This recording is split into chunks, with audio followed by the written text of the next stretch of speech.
it works. Do we want to wait and see till? Just a couple more Okay. minutes and then we'll go.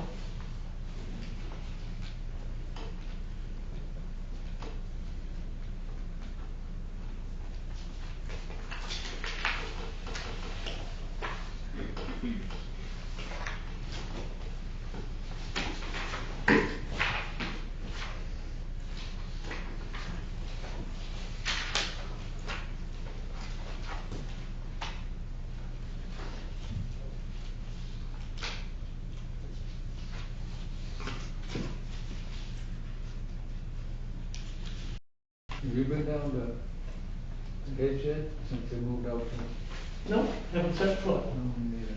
Some said you ought to be on, I said, why, I don't know anybody there. I don't know anybody up at the I don't either, I don't know a soul up there. No, I went, every time I get to see anybody, it's only going to the cemetery or the yeah, cemetery. I went back probably 6 or 8 months after I retired.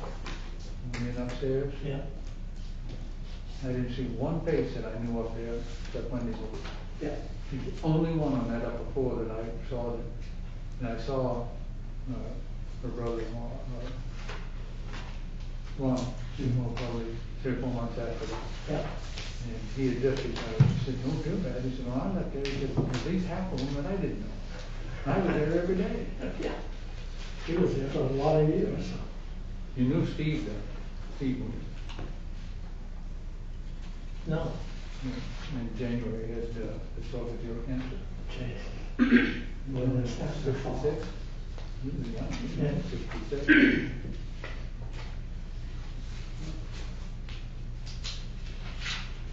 Yeah, but lunch point was, some of them aren't that old. Richardson went.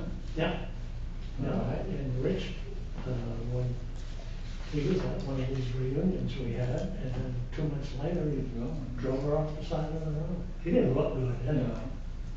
He, and then the guy that Stokes, Harrison Stokes. Yeah, you yeah. know, Oh, he looked like he was healthy as all us. Hmm. But, opinion not. You know? I don't know what I've done right. 'Cause I've made my fault.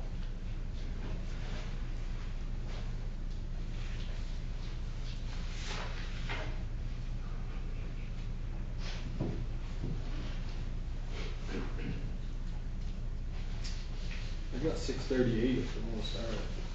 I think we should. I think that's start. fine. We might have got longer. Oh, here we go. Okay, Congress. On our way. Timothy? Always the way. He's coming. We'll just all stand up and then, I am, we're standing up for you. It's just in the nick of time. I didn't know if this was a pledge of allegiance, my last rites here. So, we'll open our meeting tonight, the regular town council meeting, Tuesday, July 7th, 2020, with the Pledge of Allegiance. I Pledge allegiance to the flag of the United States of America and to the republic for which it stands, one nation, under God, indivisible, with liberty and justice for all. We'll have a brief moment of silence, please.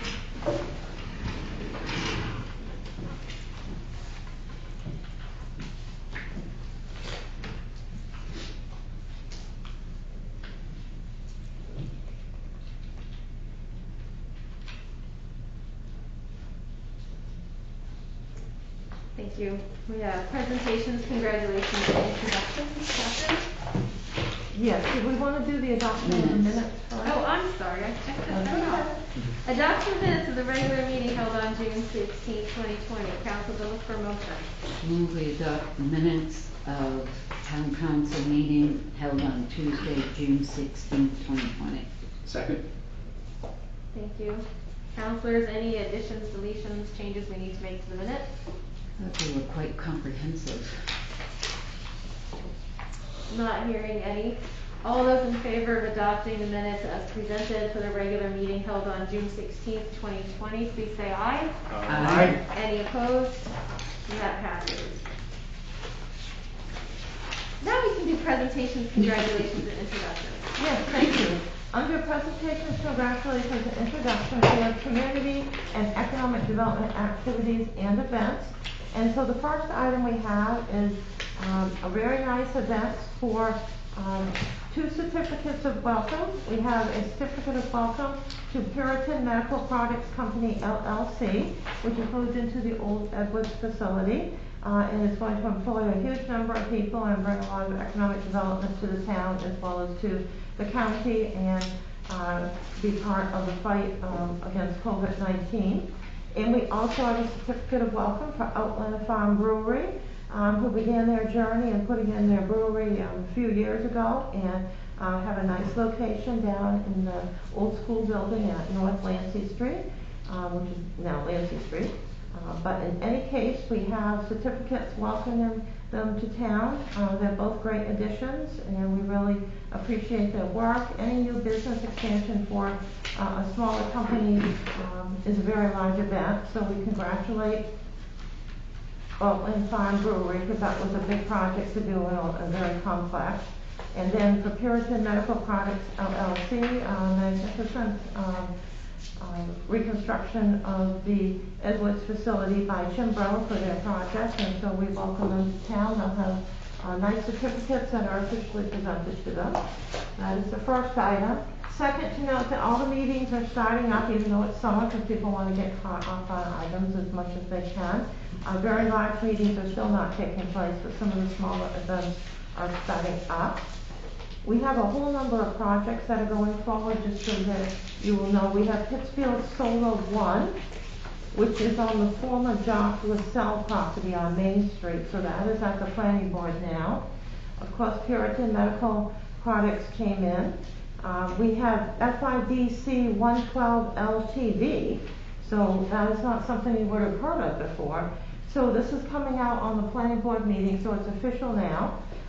This is a project for a 2,502 square foot Walgreens store at 420 Somerset Avenue. So that will be on the property of Budding Family Dollar. That is in the development stages now. We'll be going to the planning board in July. We also have a new project that will be going to the planning board, starting the process. Somerset Solar LLC. This is a 4.98 MW. And then there's a lot of other initials there. Basically a DC solar facility. It is proposed at 500 Somerset Avenue. So this is the property behind Rite Aid, owned by Chimbro. This is Chimbro's project. So this is a small solar project, as well as the Pittsfield Solar 1, which is down proposed for former South Main Street.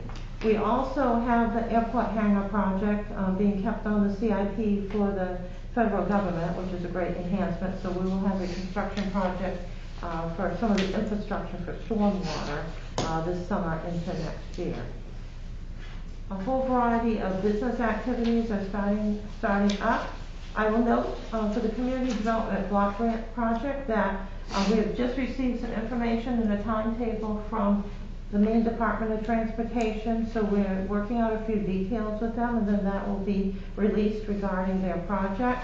We're also getting information about whether they'll be able to easily pave sections of North Main and Main Street that are in decrepit condition, because the Main Street project has been backed up for a variety of reasons. And so once we get a little bit more details, that will tell us how the letter should be worded. I've written it, but if it's not necessary to send it to the commissioner and we can get a written guarantee, we won't need to do it. But if it's a little bit iffy, then we definitely need to do it. And if it looks like they're not going to be able to pave it, we'll want to have a more strongly worded letter. But if any paving is done, it would be in August. So we would get this resolved in July. And MDOT is sending the sketches and the diagrams for the Main Street project on the grade work and the other work that they've done to our engineer. And the work has started up looking over that schedule, which will be available by the end of this week. Now to go on to the main item that took place in this period of time for regular business. We had our first Pittsfield Economic Expansion Corporation meeting.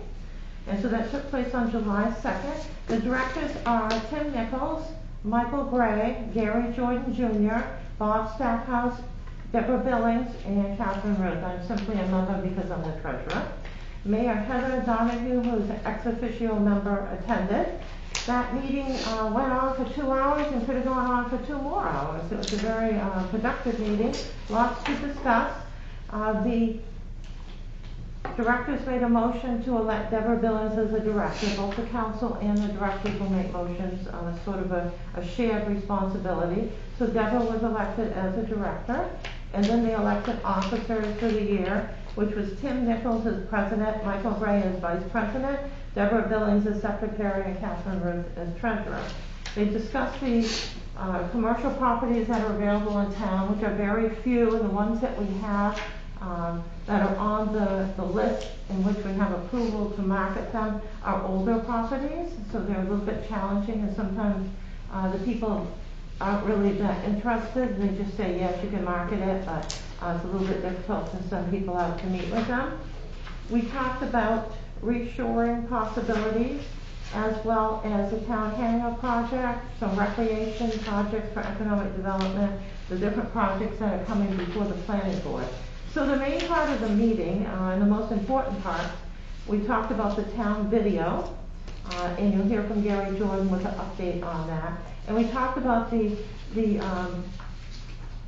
very necessary review of zoning in the vicinity of the industrial park to see if there's any more property that could be zoned industrial or commercial of some sort, so there would be some lots available for sale. Right now we're being contacted for lots, and there's nothing here that the town has in its inventory. Inventory is very low. That's good because we sold it all, but it's not good because we don't have anything to sell.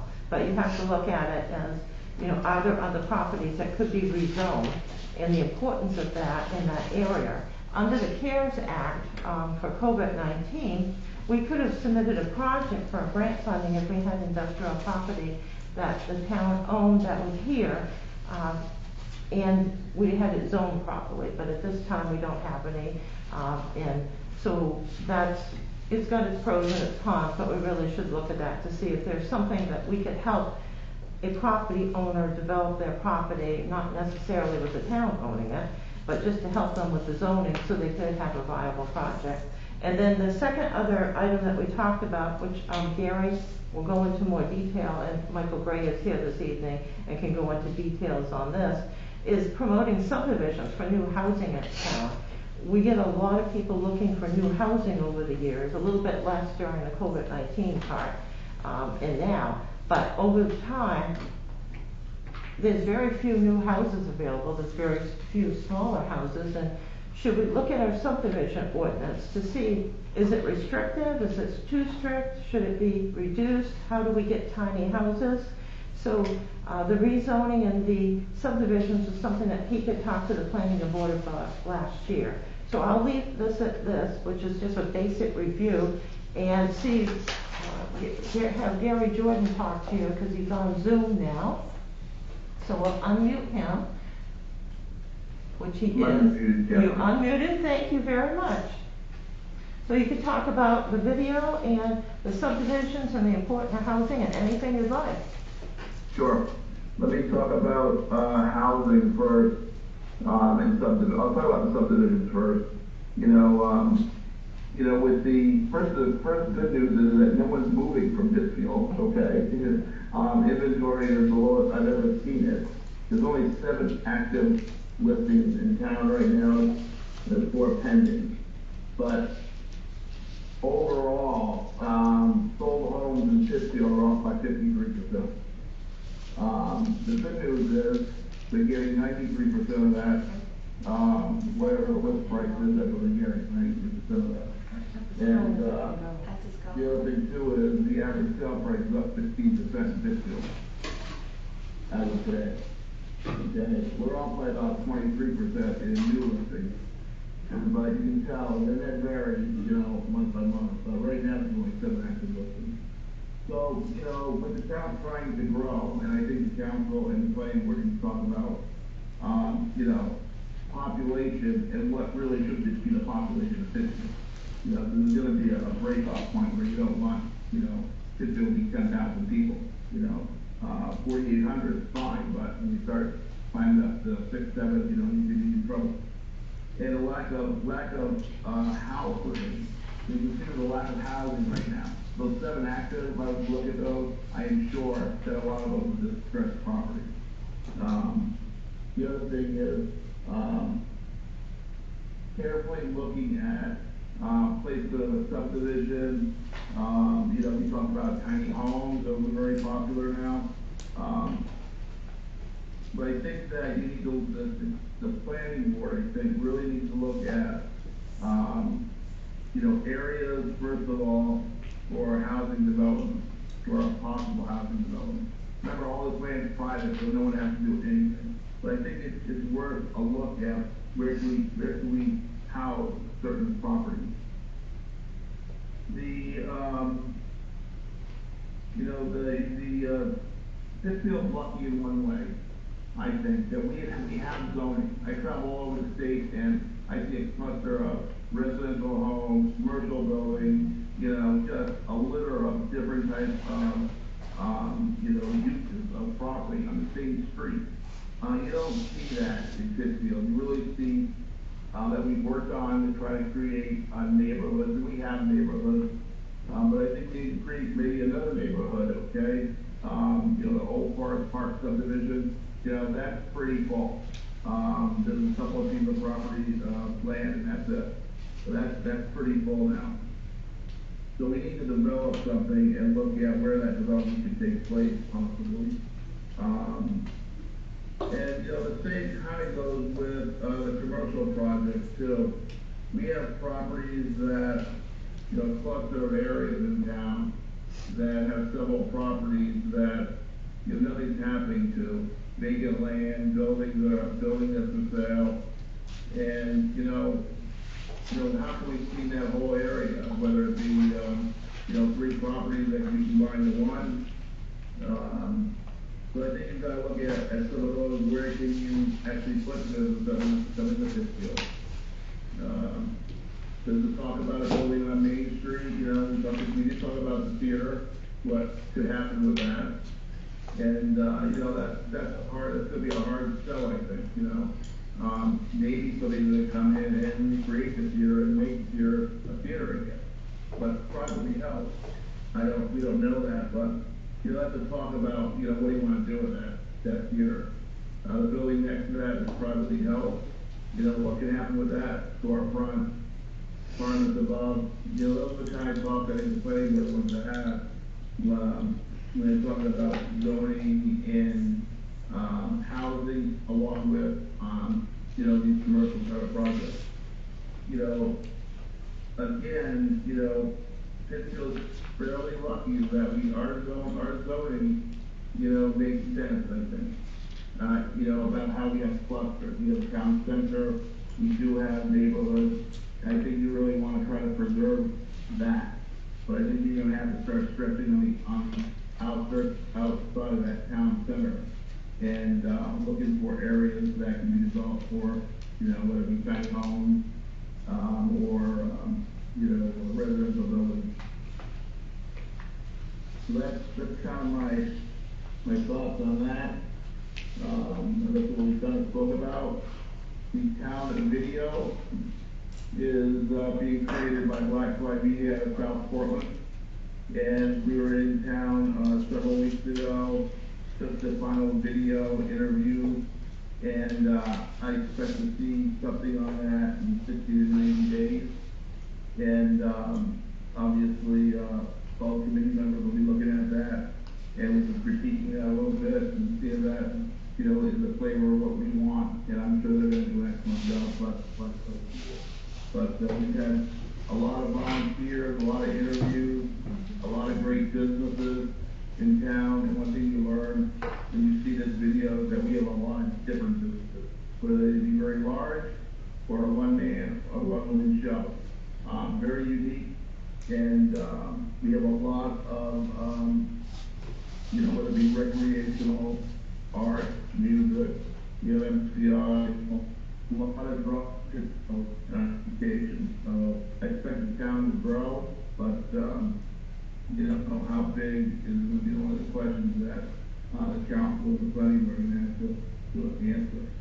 I want to make one comment about the old gray building or the Walgreens building. You know, obviously that's going to be vacant, and we don't want to have an eyesore off the interstate, or I would think we do not. So the question is, what can be placed in that building that makes sense for Pittsfield? Okay, and that's the key, is what can that building be used for that will enhance the business in Pittsfield, and just makes sense. So I think the planning board wants to be thinking of that, and so does the council, and think about some ideas on that. Other than that, you know, obviously I saw real estate, so I have a lot of people, a handful of people right now want to move to Pittsfield, and we're having a problem with finding enough houses. So now I have to look into the other towns that surround Pittsfield, or in the same SAD 53 area in some cases. So, you know, I'm a big fan of Pittsfield. I have real estate in Pittsfield still. And something more I want to see is young families moving to Pittsfield. And anyone have any questions? So anyone have any questions for Gary? You talked about the housing shortage, how lucky we are to have zoning, the fact that we have neighborhoods, the necessity for a review of commercial properties, and then the South Main Street, former South Main Street section has a variety of properties that are for sale or could be for sale. So there might be redevelopment opportunities there for a neighborhood of commercial activity. He talked about the theater and how the planning board basically needs to look at rezoning for housing, rezoning for commercial, and just look at where can these different projects go. Gave us an update on the town video and talked about how important it is to get a business in the former, what will be the former Rite Aid Walgreens location at some point if the project moves forward. So, any questions? Thank you, Gary. Yep, thank you so much, Gary. So we also have Michael Bray here this evening. Did you want to make some some comments, Michael? I think Gary touched on the majority of the things, but give you a little bit of an update. I spoke a couple of times. I spoke several times to the attorneys for the Armstrong family in San Antonio. And they're really at a point where they would love to sell that property. And I think they're at a point where they would sell that property at a very reasonable price if somebody came along. A lot of things would have to be done to that property, but I still think it's viable for the town in some form, whether that's subdivision or elderly housing or making apartments or doing whatever. Got a couple of calls into North River Company who developed the old Hathaway Mills down in Waterville. So that will be an ongoing process, if you will. To bring you up to speed a little bit, Verizon shortly will be erecting a new tower right here in town. So that should improve communications immeasurably for Verizon customers, but even for people who roam too. And it'll be in close proximity to the downtown area. I know people are concerned about several of the properties in town that are lacking maintenance, if you will. Trying to chase down some of those and to see what we could help with or what we could offer as an enticement to do something with those properties. That's an ongoing process as well, and I wish it were going better, but it isn't. So I think Gary touched on it lightly, but you know, with Puritan bringing at least 150 employees, and my guess is it'll be closer to 2 or 250 when everything sugars off. I think the planning board really needs to start looking at subdivisions and what pieces of property they think could be viable for a subdivision. And then I think it would behoove us or the planning board to be in touch with some of those people and put ideas out there. And then if they need any help contacting people who are willing to invest in subdivisions, and right now the economy's not great, but I would predict it's definitely got one place to go, and that's up again. There was something else I wanted to mention, and I just, we have a nice Main Street lot right here next to the railroad tracks that we should be trying to attract somebody to come in there. I don't think the Friend family has anything planned for that as yet, but you know, if we could find somebody who's willing to come in, we certainly could talk to the family and see if there was any way that we could help in any manner. So that's about all I have. I know Deb was there, Heather was there, Tim, so if I've forgotten anything, fill in the blanks. I think both of you pretty much hit it all. There were a lot of subjects. Tim? Yeah, I would just like to add, I agree 100% with Mike and Gary, and it became quite obvious that we need housing in this town. I mean, if you take a couple hundred people, and they're looking for houses between 140 to 170,000, let's say, they're gonna have a hard time finding it. And I think that, again, I'd like to see the planning board, I would suggest that I would recommend the planning board if they would take a look at that and look at the subdivision ordinances. I see a couple hundred people. I know Dysart's is very busy now. They've tripled their business. These people are looking for places in town. This is a long-term thing. The federal government's not dumping $75 million into that building to have it sit empty. That's not going to happen. It's going to be busy. And, you know, hats off to Chimbro and to Purity for doing it. But we'd like to see these people move in town. I mean, everybody benefits when they do.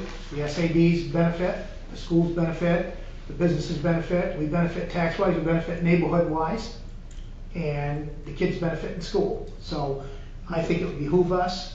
And I am sure that the planning board wants the same things we do. They want to see a healthy, vibrant town.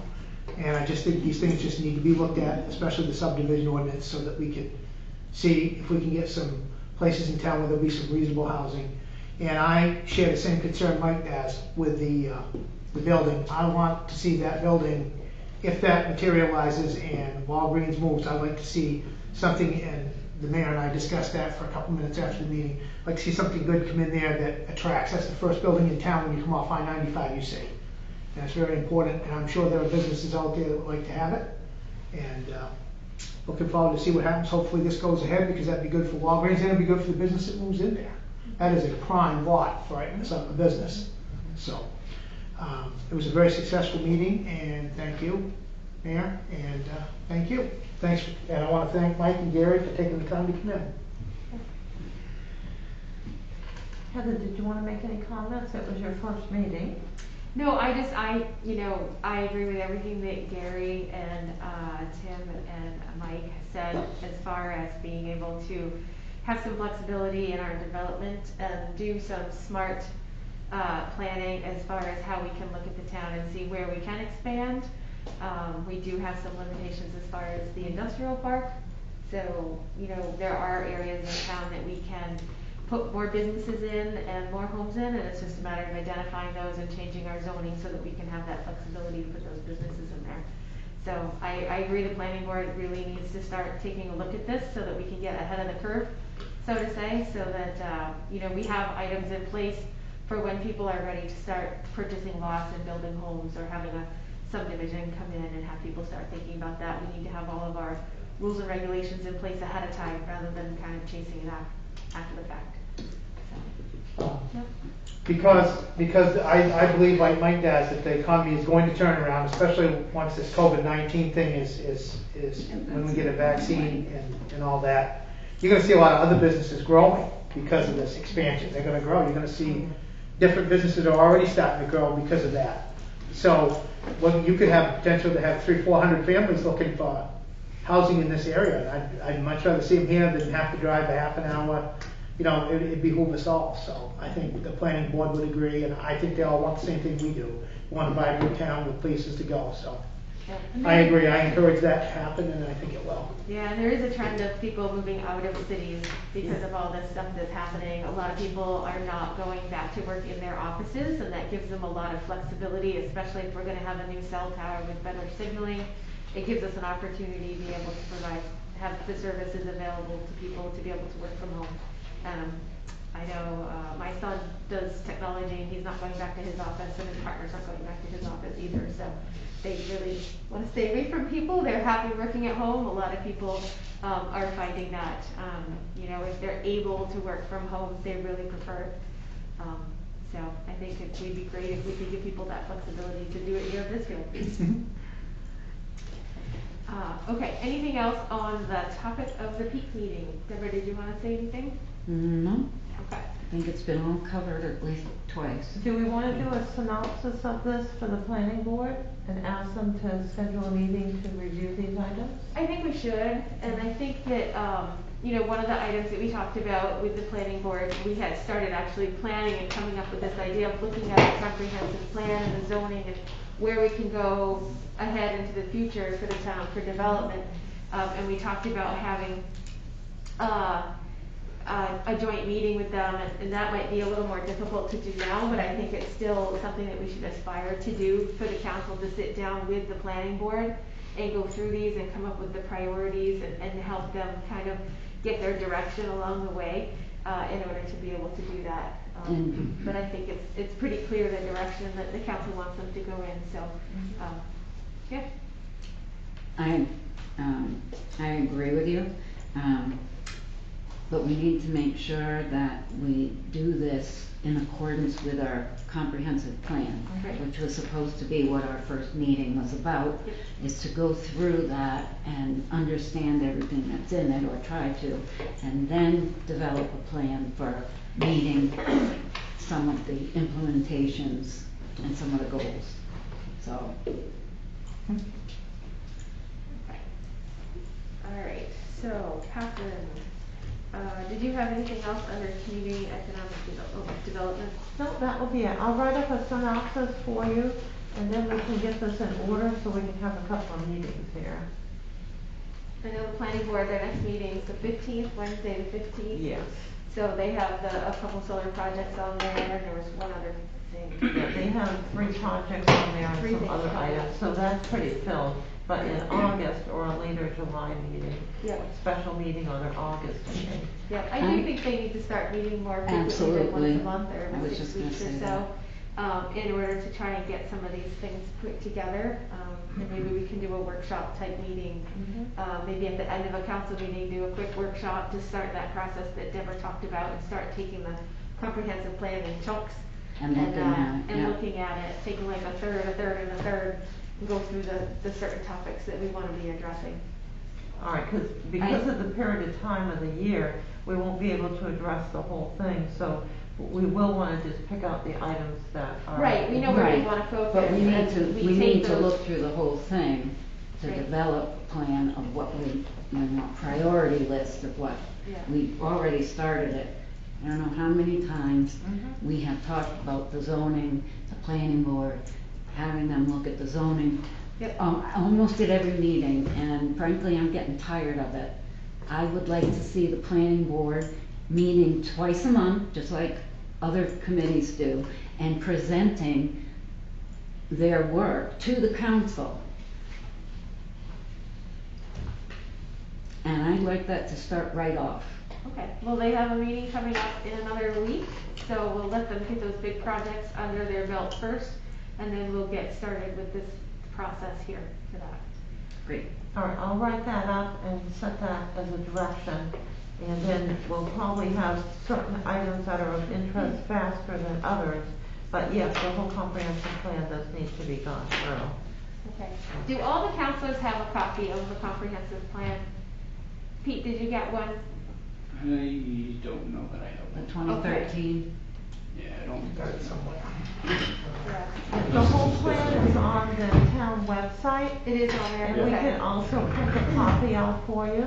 We have the older, well, we have the 1997 plan. I have that one too. Surprisingly, there are a lot of parallels Yes. between the two. There were not a lot of changes in the first part of the comprehensive. Yep.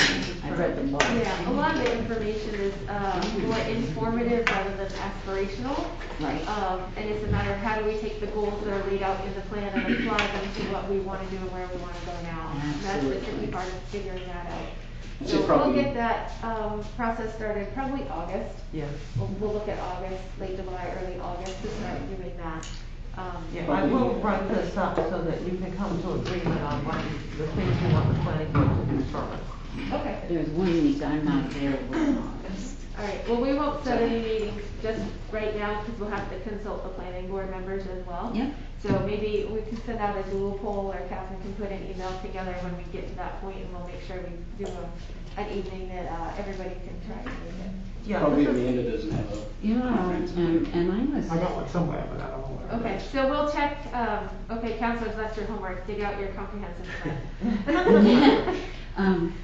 I have a suggestion Yep, for having a room. Maybe we could ask MCI to use their dining room as Yeah. a meeting space for the two committees to meet, because it's fairly large and it probably would give us the distancing. yeah, I think, don't they have a large conference room that the bicentennial committee was using at one Yeah, but I point? think the dining room is bigger. Yeah, Yeah, the dining Okay. room is good. My It's only definitely a concern would more be- open space, and that way we wouldn't, not that we would stop the Zoom, but at Right. least we would all have the ability to look at each other while we're right, talking. yeah, yeah. Okay, so we'll have that progress, and the first thing Catherine's gonna do is write that summary letter to the planning board, and then we'll take it from there. With copies to us. All Yeah. right, very good. I'll have you check it first, so I will write it up, and then you can look it over and see if you like it, and we'll send it off, or email it off, or call the members, so they've got the overall direction here. Because Yeah. we've sort of got two projects going here. You've got the comp plan whole review, which we talked about, that got sidetracked by COVID-19, and then you've got the specific items that are more immediate importance, Exactly. which is the subdivision, the housing, and the looking at the zoning, Yep. which can take place separate from the comprehensive plan. Sure. I think it's a matter of doing those specific items with the comprehensive plan Yeah. goals in mind. Yes, yes. It's not- Exactly. I mean, Look at- I don't think we have time this year to tackle a full review of the No. comprehensive plan. It's just a But matter if we're of gonna do looking this- at the plan, being familiar with it, and then applying those, goals to any growth that we want to be structuring in town. Yes, and then any changes to the zones or to the regulations has to match up with the comprehensive plan, so Right. it has to be part of it. Right, and then the ordinance committee will probably become more active as well, and we can talk about that in a minute. Okay, do we wanna go down to public hearings, old business? We have two items that were tabled.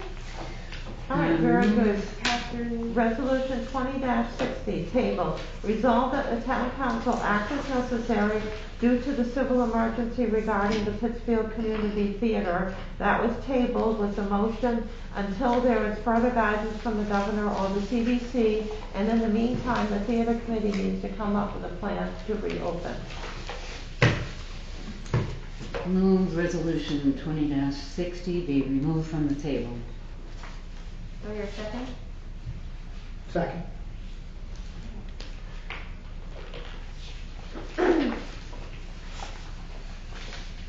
Okay, we are going to discuss resolution 20-60, it's off the table. Do we have to do We have another to- motion? We have to vote on Okay, yes, Yeah. okay. All those in favor of removing, resolution 20-60 off the table and onto tonight's agenda, please say aye. it. Aye. Any nay? Alright, so that passes, so we will address 20-60. Catherine, I know our packet had additional guidance from the governor's office and the Yeah. main CDC. And we were looking for the theater to come up with a plan, theater committee to come up with a plan to present. And I don't believe that that has happened. It has not. I contacted after your last council meeting back in June when you discussed acting as necessary in the motion that was passed. And so I offered, after advising that they would need to come up with a plan of action, and that, of course, the guidance wasn't available at this time. You can still work on it, but you didn't have the guidance. And offered the assistance of the EMA director, the health officer, and myself. I didn't hear anything back, but one of the members did send out an email and state to watch the council meeting, and so I think some of the members went and watched the meeting, which is good, because then they can see it in person. And then the guidance came out, I guess it was dated the 24th, and I sent it to the committee members on the 26th, I believe. With, again, the offer that will assist them, and we've got the guidance now. 2 of the members have resigned due to family commitments, and so I have not heard anything yet. The guidance consists of guidance specifically from the Economic Community Development Office, the ECD, for Phase 3, which are businesses that can open on July 1 for movie theaters. So there is extensive details on how the movie theaters would open, including interior, air conditioning, lots of people close by. They were clear. And then there were 3 sets of other guidance on disinfecting and cleaning for the bathrooms, which was a lot, and all the surfaces and everything. So I sent all of that package to them when it was available. So we have, in addition to this information, the fact that there aren't many movies coming out. So it might be hard for the theater to reopen right now when there are very few movies available. I think the other big hurdle here is not only the cleaning protocols, but the fact that there's a limit on 50 people Correct. gathering, as well as the food items issue. The theater is clearly not viable, clearly not viable, even when they can have all 200 plus seats filled. And the only real venues that were generating a significant amount of income for them was when they had live events, which brought in a large amount of people, and those certainly, it does not seem like they would be very functional for them for raising funds if they're limited to only 50 people. I still can't get to Boston to see the Blue Man Group that I got tickets for last year. Counselors, where do we want to take this? I would like to make a motion that we close the theater permanently and talk about it. Maybe we can talk about it in peak to find out what we could do, but I feel that we need to close it, winterize it, turn off the water, turn off the power, and... I thought we haven't already done that? We haven't already shut off what's been sitting there? Right. Well, we haven't needed to because it's summertime, Right. so you haven't We really... haven't been heating it. Colder, yes. If And it hasn't been used for a couple of months, but Okay. I think it's time. We're kicking a dead horse here. So I move the theater be closed. Until September, or? Permanently.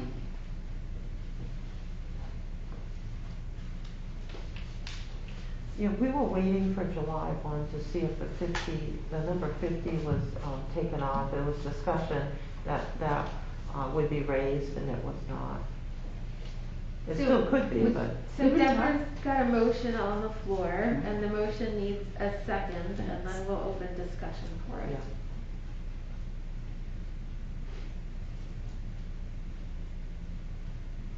I'll make a second so we can open discussion for it. Okay. Counselors, So- let's discuss. What is the issue? Because The issue- nobody- My nobody issue is, did we give them a certain amount of time? I don't remember what it was. I'm a big person, if we tell somebody, you've got X amount of time to do it, you got X amount of time to do it, whether it gets done or not. And I told them if it wasn't done, then my vote would change. But I can't remember what the exact, if we gave them, It was a year. they've it been, was a year, Okay, hold year on, from when? hold on. It was a year from when? I thought from this budget season. Okay. That's what I was thinking, but it's kinda hard to gauge, so COVID is like this wild card that nobody could ever predict. in the I world. agree. It does, it throws a monkey wrench in a lot of things. Well, I think they've had enough time to come up with a plan. We presented this last year, we partially funded them, you know, it didn't work. And now we have COVID-19. And we're spending time worrying about what we're gonna do with that building as a theater, and I don't feel it can be a theater anymore. And it certainly can't be a burden to the town anymore, maintaining it. Has there been any headway on the 501c3? I remember they were like trying to make traction on that. Did that just kind of die with the COVID coming up? Well, we The don't know. last time I talked to Ann, they formed a she and Jennifer formed a 501c3. They were getting guidance, and they were getting guidance under the Center Theater up in Dover Foxcroft. We're helping them kind of navigate all the ins and outs of being a 501c3 and helping get that process started. They were looking at gathering a board of directors in order to do that. The last time I talked to Ann, they were kind of at a standstill because of everything else that was going on, as well as the fact that Jennifer's like due to have a baby any day, so she has a couple other things on her mind at the moment. And I haven't talked to her in probably a month, maybe. It was before the last meeting, so I don't know where things stand now, if there's been any changes on that. But that was the last that I knew. But I have a hard time seeing, I'm with Tim. I mean, we said that we were gonna give them till the end of the year to come up with a plan. The end of this year? Hold on. Originally, when we funded them last year, we said they had this year in order to come up with a plan in order to figure out how to go forward, that it wasn't gonna be a burden on the town anymore. I agree that 95% chance that's not gonna reopen, okay? Well, my biggest thing right now is that we don't have a functioning committee to even come up with that plan. It's now, we're looking at going into the second week of July. We have guidance. I mean, if I were on that committee and in charge of doing all this, I would have jumped on that the minute that guidance came out, or even beforehand, just looking at the guidance that's come out on different other things that are opening, and there's been no leadership on the committee that I've seen, because we have not seen anyone come to the council. We haven't heard from any of them directly saying, we're working on this, give us a little more time, this is what we have so far. I haven't seen anything happening with that, and I do agree with Deb that they've had a lot of time to think about these things. A whole year and a half. And I don't see any progress being made, even in the short term, never mind the last 6 months. So that's my biggest sticking point right now is how much more time do we invest in discussing this? How much more money do we put into the building? How much more, budget time do we talk about this? We talked about it a lot over the last 3-4 years. And I don't feel like we're in any different position than we were then. And may I speak? Yeah. I agree that we're not right now. I think that if the theater manager if she was still here and didn't jump on this, well, that shows you where the interest is. However, this did come out during people's vacation, let's be fair. And the other part of that is that I don't want to have to fund that building in the next budget. I don't want to have to go through any of that anymore, okay? I just want to make sure that I don't want to send a message as a council that if we say we're going to do it, and I agree with you, the COVID-19 messed it all up. That's nobody's fault. That's not our fault, it's not their fault, it's nobody's fault. It's the way it is, and I agree with that. I don't want to go into the winter having to take care of that building. I understand what you're saying. I think we're propping up the stagecoach company here instead of the automobile. And I think and I agree that it's probably past its time. I just want to make sure that, okay, do we as councils feel we gave them adequate time? If you do, that's fine. I just want to make sure that we don't want to send a message that if we tell somebody we're going to do something by X amount of time, we do it. We don't do it beforehand and, send that kind of message. That's not a good message to send. However, I understand what you're saying, and right now it's not costing us anything, I take it, correct? Well, we have the regular bills, but they're very small. We did not shut off the electricity, we did not shut off the water, but the water's not being used except a small amount through the furnace. So we have those regular bills. That's all I had, I just wanted to clarify a few things. Have we, do you recall, Catherine, at the I just wanna last clarify. meeting, when we kind of, it wasn't really an ultimatum, but it was a suggestion to the committee, did we give them a particular time frame to come back to the council? There was no date given. Okay, I just, like Tim, I wanna make sure, if we said September 1st, then we don't, but I don't recall there being No. a date. I recall, pretty much telling them they needed to come back with something, and there hasn't been any motion in that direction at all. Now, At the same time though, there's no theaters, in-house theaters that are operating. And the movies, I'm not sure are even available. Right. So I don't see how we can just say, okay, we're gonna close you, when we gave them the operating budget for the year, for this year. which Yeah, but they they don't used have up. much left There's of. not enough left to go to the end of the year. I realize that, but it was still, the ball was in there.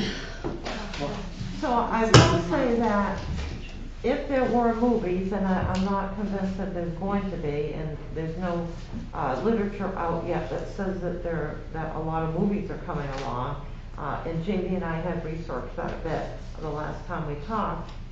But if they started up, like in September or October, they have enough money to get to the end of the year, but the revenue is way, way down. But expenditure-wise, in terms of operating the theater with the monies that are in the budget, yeah, they can make it because it's been closed so long. But the revenue generation is poor at best. But does that take into account all of the extra things that they're gonna have to do as far as, the extra cleaning alone will add staff time. I think one of our biggest expenses is staffing. Oh, of course. And then if we don't have revenues coming in from movies, then you can't recoup that. The revenues are the issue. Not having, The major- yeah, you can open, but all you're gonna do is spend down the budget money that's in there, and it's not going to even be balanced by having revenue. I don't see how it works at all. Like all of you, COVID-19 put a monkey wrench in this. I'm not sure it would have made it anyway, but And now it's very difficult.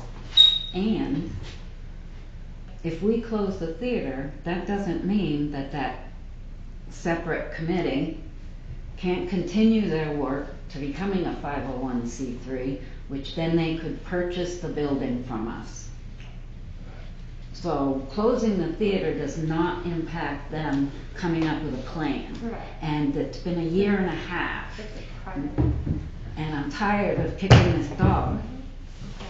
Matt, do you have anything else? My opinion is if we're obviously, we don't see any kind of end, number, we don't have any figures, okay, October 1st, we're opening or whatever. No.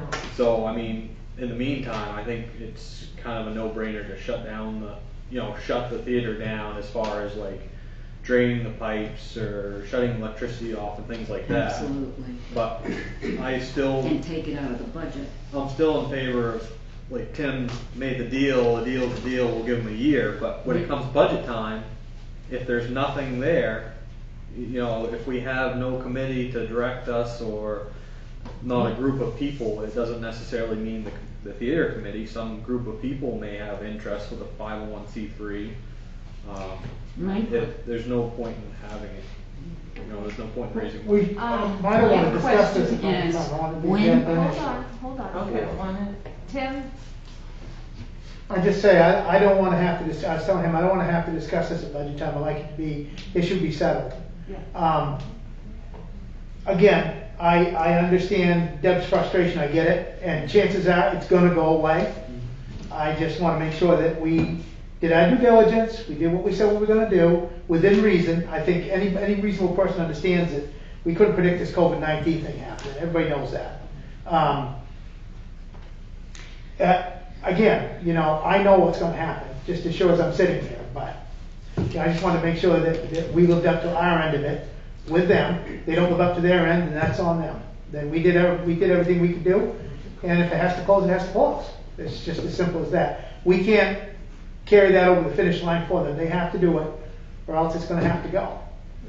Okay. Pete, did you have anything else you wanted to add? No. I'm gonna go to the audience. Mike, Greg?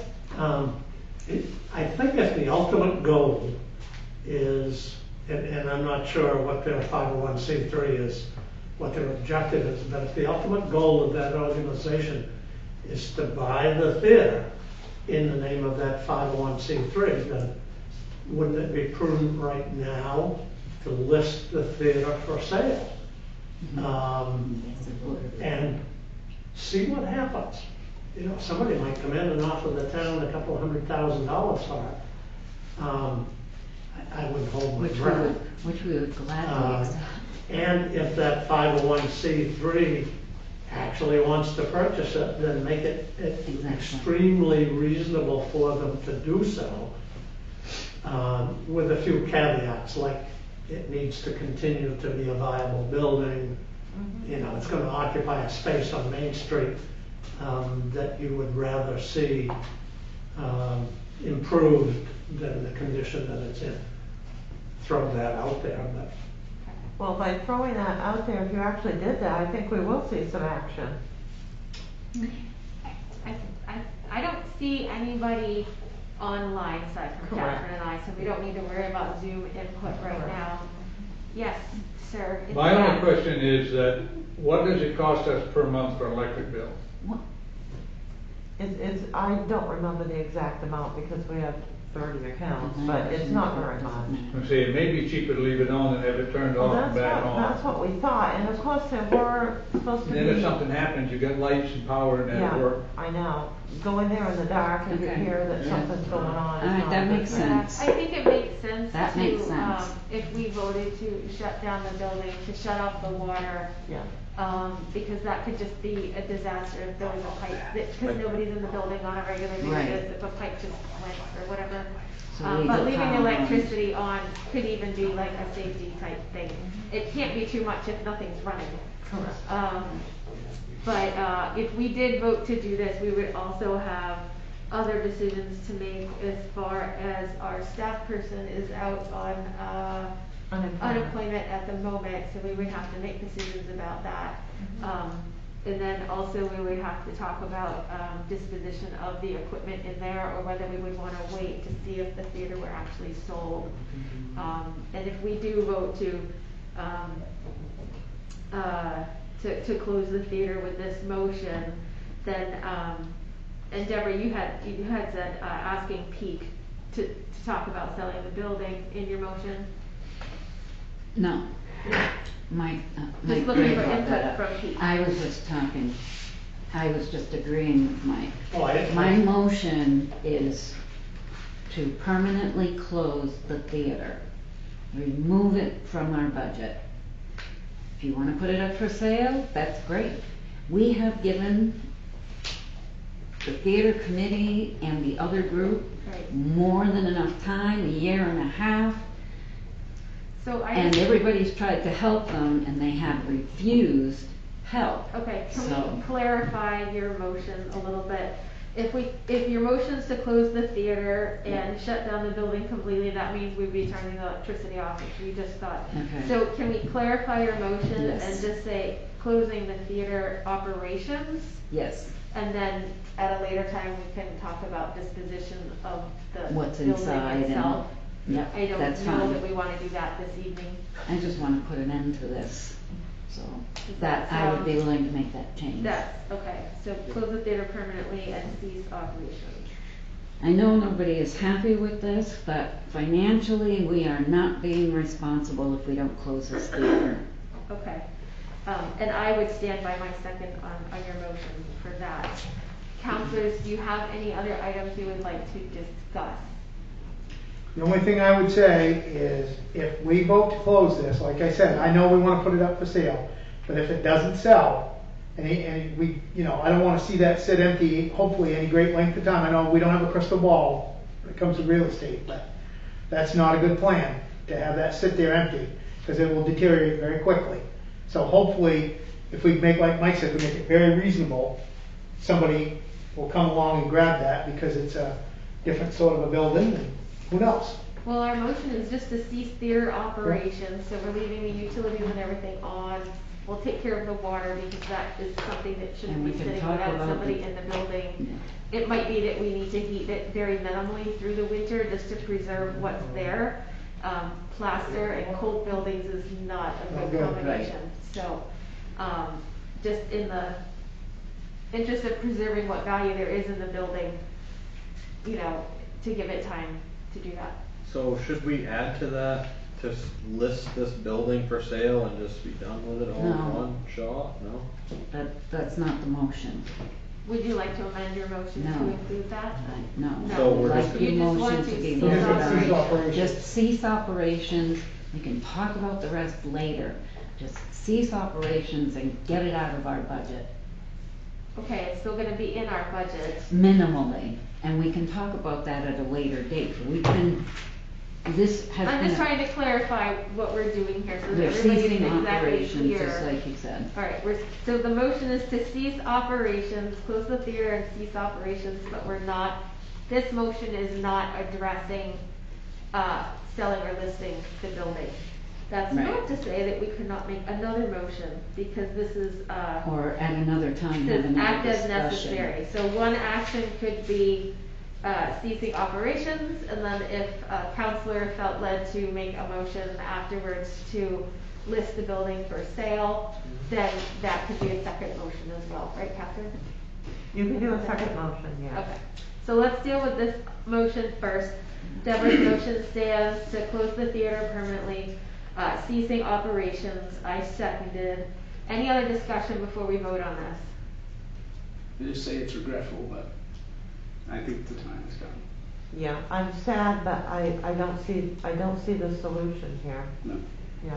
I don't think anybody's isn't going one. into this with a joyful heart. I think it's something that. It's you the know, automobile taking place in the stagecoach. 10 years from now, none of them are gonna exist as we know Correct. them, unfortunately. That's right. So everything's on You're the line. absolutely right. Yeah. Okay, counselors, I sense you're ready to vote, so all those in favor of closing the theater permanently and ceasing operations, please say aye. Aye. Any opposed?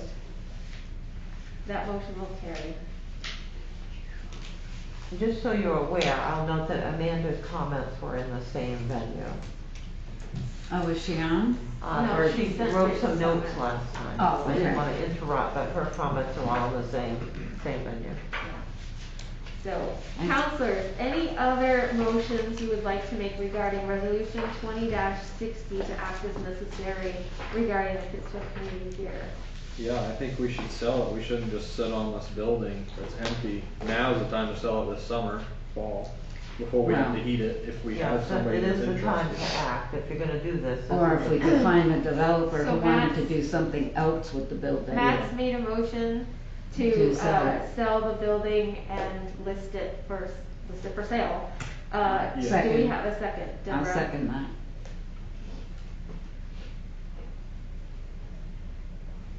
Okay, counselors, we have a first and a second on that motion, to open discussion regarding this motion, to sell or list the theater for sale. All those in favor, please say aye. Aye. Any opposed? Okay, so we are going to open discussion to, To what? list the theater. So this is your intent. I will go through the town's regulations, because this is a department of the town, and just clarify what we would need to do. But this is your intent. You could list anything you want. Okay, so this might need some Refining. clarification and refining at another Later on. meeting, once Catherine looks into how to do this, because it's considered a department of the town. Right. And how do we dispossess ourselves of a department of the town? Any other discussion about listing the building for sale? We've talked about the pros of doing it, is that now's the time to try and sell property. It actually is. Yeah, it sounds like, from what we heard from, Gary, was it? Yeah, there's no properties in town for sale right now, so it sounds like it's a seller's market. It is for housing. But this Hey, could is be a us. unique opportunity. You never know. Theater buff might wanna live in a theater, I don't know. Counselors, any other discussion? Any discussion from the audience regarding listing the theater for sale? Just keep in mind, anybody that buys that, if they decide to tear it down, there's a lot of dollars worth of stuff there to haul off. Well, that's up to them. But I mean, that's why, gonna be one of the disadvantages of somebody buying it is it's gonna be very expensive to, if they decide to take the whole building down. They'll Not our have to parse that out. Once we That's right. sign on the dotted line, Not it's our their problem. problem. Yeah. All right, counselors, not hearing any more discussion, we are going to vote on Matt's, resolution to list the theater building for sale. All those in favor, please say aye. Aye. Any opposed? That will pass. And so Catherine is going to follow up on that and look into what we need to do to make that happen, and we might have another item come back to us On the to deal with agenda. regarding that. Okay. Resolution 20-62 is another tabled item. Do we have any additional information on it? We do a lot. I don't remember seeing it in my packet. Wow, It should be in your packet. It's definitely This on, is the- it's definitely online. Was Yeah, it a but- second packet that came through? No? It should be attached. there were two.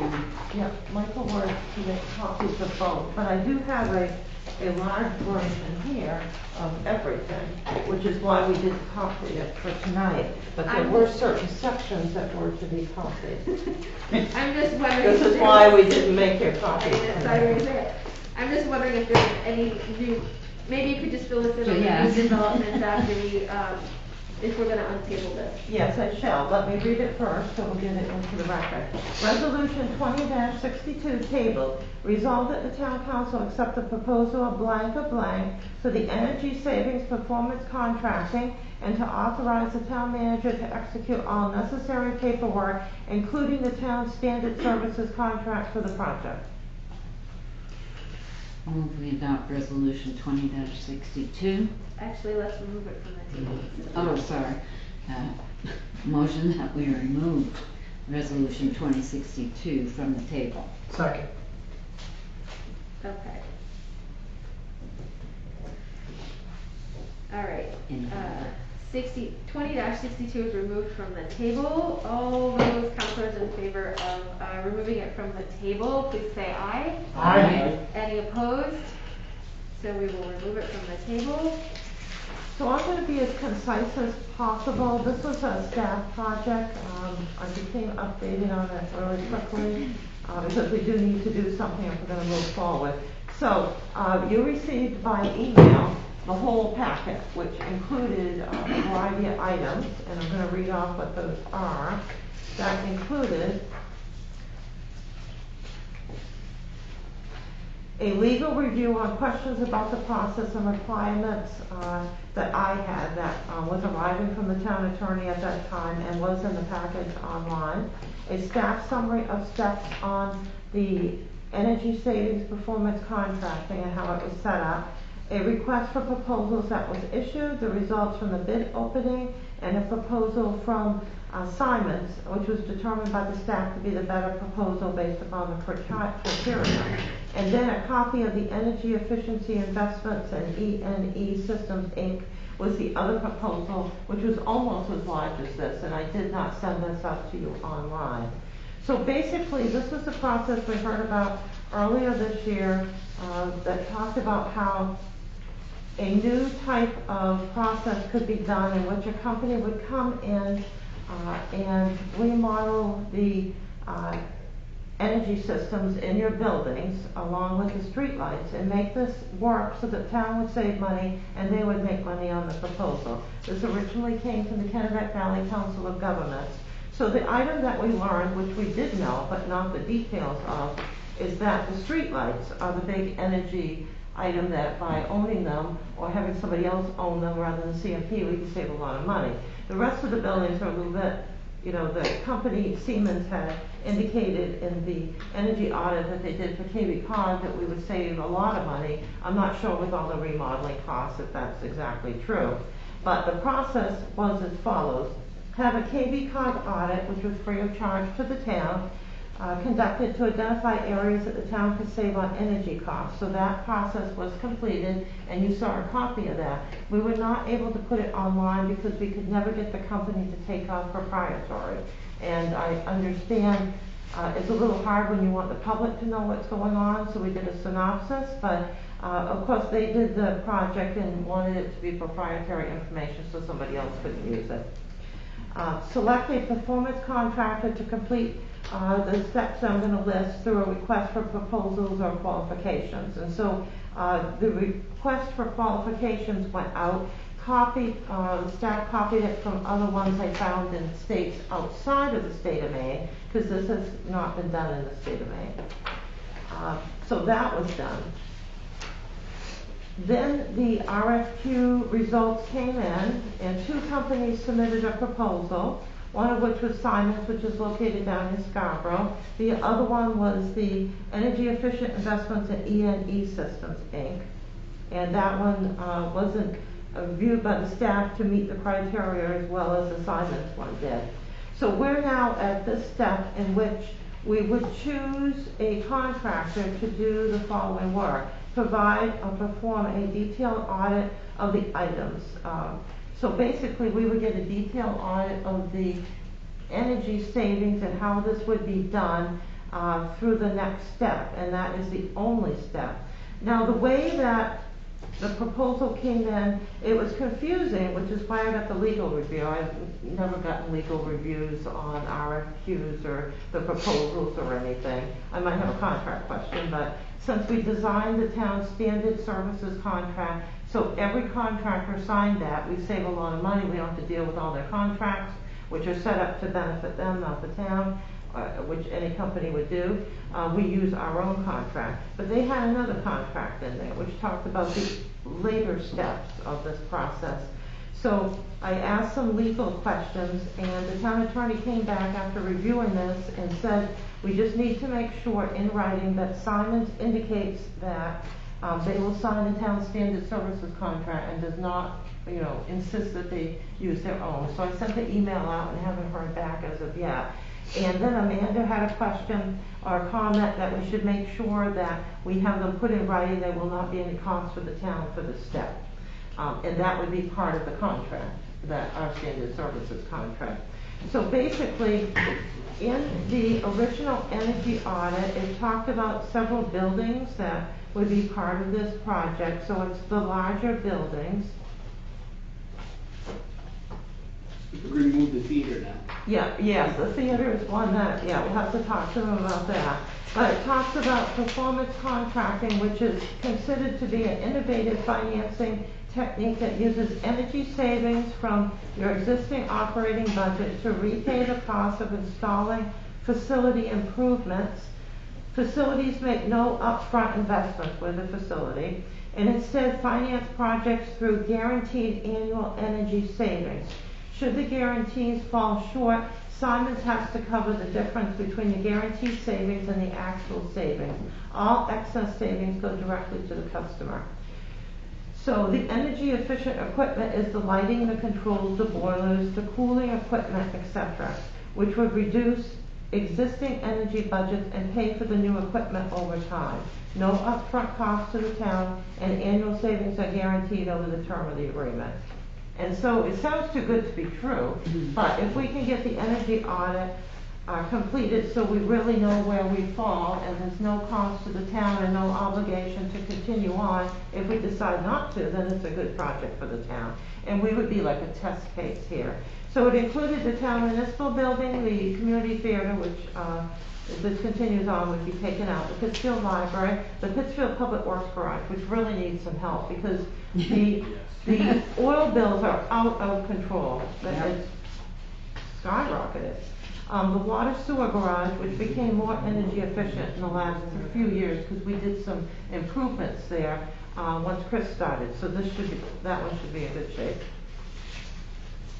And then it talks about the street lights, which even if we say after this process we don't want to go any further by setting up this unique contract, the street lights are something that we need to look at to figure out how we can own them, which there are a few studies that have been done in southern Maine, Yeah. in which consortiums have gotten together to purchase their streetlights, and they're able to save a lot of money. So the town attorney has indicated from their review, they didn't find any obligations to the town to continue, except we need to get their contract out of the proposal, use our contract, and as Amanda said, make sure that there's no hidden costs here or additional costs. So one question that I had there was, it says, at the end of question 2, the attorney's answer, says, in addition, attachment A, special contract terms and conditions, that's the company, Siemens company contract? Yes. They're referring to states that the owner, the town, agrees to pay the cost of the audit if an energy performance is not developed after acceptance of the audit. That was So the if we question. have them do the audit, we accept the audit, like we receive the audit, then we decide not to have them do the project, we then have to pay for the audit. Do we get a cost analysis of what the audit costs Yes. before we actually have them do it, so we know So what that that's is? the item that we've asked them about. Okay. With the obligations. So we could put conditions on this, and see where we wanna go.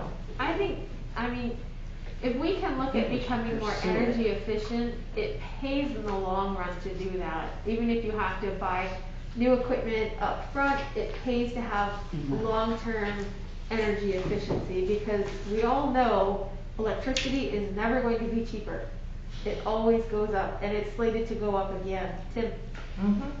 It's gonna sound really cornball-y, but if we do wind up keeping the street lights and this goes through, we really ought to look at putting some solar lights in, because if we're gonna own the lights, we might just well take advantage of it, and I am sure that there is probably, and I know that's in the future, but there's probably something out there that would help with that. I'm sure there's some kind of project or some kind of a resource somewhere that we can pull from, because in the cities they have them.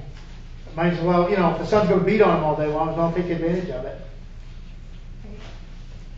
So, owning the street lights, do we actually just own the light, or do we own the pole? We own the whole thing. The whole the thing. pole, So too. if we have a big storm and all our power goes down on Main Street or something, then we could be potentially looking at a really big bill to put all those poles back up, and would we be responsible for the lines as well, or would that be CMP? Do you know what I mean? Like, See, these are the there's, details that have to be worked out, Okay. because you got this nice proposal with these amazing costs, but does it include everything? yeah. That's why it needs to be flushed out. It seems too good to be true. So if we approve this tonight to select them, really it's just to select them as the contractor tonight.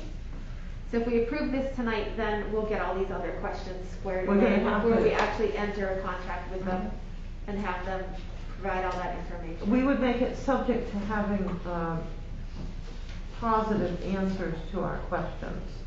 Okay, So so where we're are not they entering a from? contract tonight, we're just saying we're gonna select them as the contractor, which makes sense because they were the only one that, was This is qualified. Siemens, right? Yeah. Siemens. And where are they from? Scarborough, they're Probably one of awesome. the biggest electric people in the world. Yeah, Electric- Okay. they're very well So- spoken. So this So- does have to sign a contract, but you can make it based upon, positive answers to all of our questions. Yes. So if, let's say they say it'll cost $50,000 for the study, if you don't take it, we're like, thank you, but no thank you. But Counselors, do right you now, have, we're just talking about, just selecting them. yeah, Any other questions, counselors, about the actual selection of this company? So this is to do the detailed energy audit. So we're gonna have to amend that 2062? Yes, you would want to make it subject to, getting positive answers to our questions. And we basically have 3 questions. The question of, we can use our contract, which we should, because that was in the RFP. Their contract talks about the other stages of this, which you would not sign, so that's why I sent it to the town attorney. Second, we want to make sure there's no fees or costs for this. And third, which ties in with that, if we didn't go with them down the line, what would be the cost of that study? I guess I'm wondering why this is on the agenda when we don't have the answers to those questions. Because it's been stuck for a long period of time and somebody had to unstick it. which was Well, me. the other thing too is that we need to like For the select budget. them first, For the budget. and then we Yeah. square away all those questions before we enter a contract. And then when it comes back to us and says, do you wanna enter this contract? We Based look at the on- answers of all those questions we have and Okay. say yes or no I just at wanna that make sure point. we're not getting stuck. Right, well, I would never sign anything that would cause any issues, so, I mean, we need to unstick this because we need to get going if we're going to use some of this information for the budget process. But also, it's been hanging out there for a while because it's so complex, complicated, and the staff had, trouble with it. I've had trouble with it, not anyone would, because it's not something that It's anyone very would normally do. So let's unstick it. But if somebody says, yeah, it'll cost you $5,000 to buy your way out, well, you probably would wanna do the study, but if they said, yes, it'll cost you 50,000 would be a $50,000, different it's like, story. oh, thank you. So let's see exactly what's involved here. Okay, so counselors, any other questions regarding this? Pete, did you have anything? No, other than I think we should move to amend. Okay, do you wanna go ahead and do that? We move to amend, 2062 to to include the 3 questions that we had before signing. To what? To include the 3 questions that we had to get answered before entering any contract. So that would be pending the contract answers. Are Pending, you okay with yeah. accepting Yes. Siemens of Scarborough Yeah. as the company Yeah. pending the answers to those Yeah. questions we Yes. submitted? And So I will that's how, second that. that's how the motion should be worded then. Okay. Yes. Yeah, and then we'll negotiate out the details here. Right. Tim, you seconded? Yes, I do. Okay. Because extracting, I've never had a contractor put a different contract in, so we're actually gonna negotiate out their contract from their So proposal. it'll be a So there's a while little before more this comes work. back to us There's anyway. a little more work to do before we actually get something back to us to sign on the dotted line and enter Yeah. into this contract. So, counselors, any more discussion regarding that, or are you ready to vote?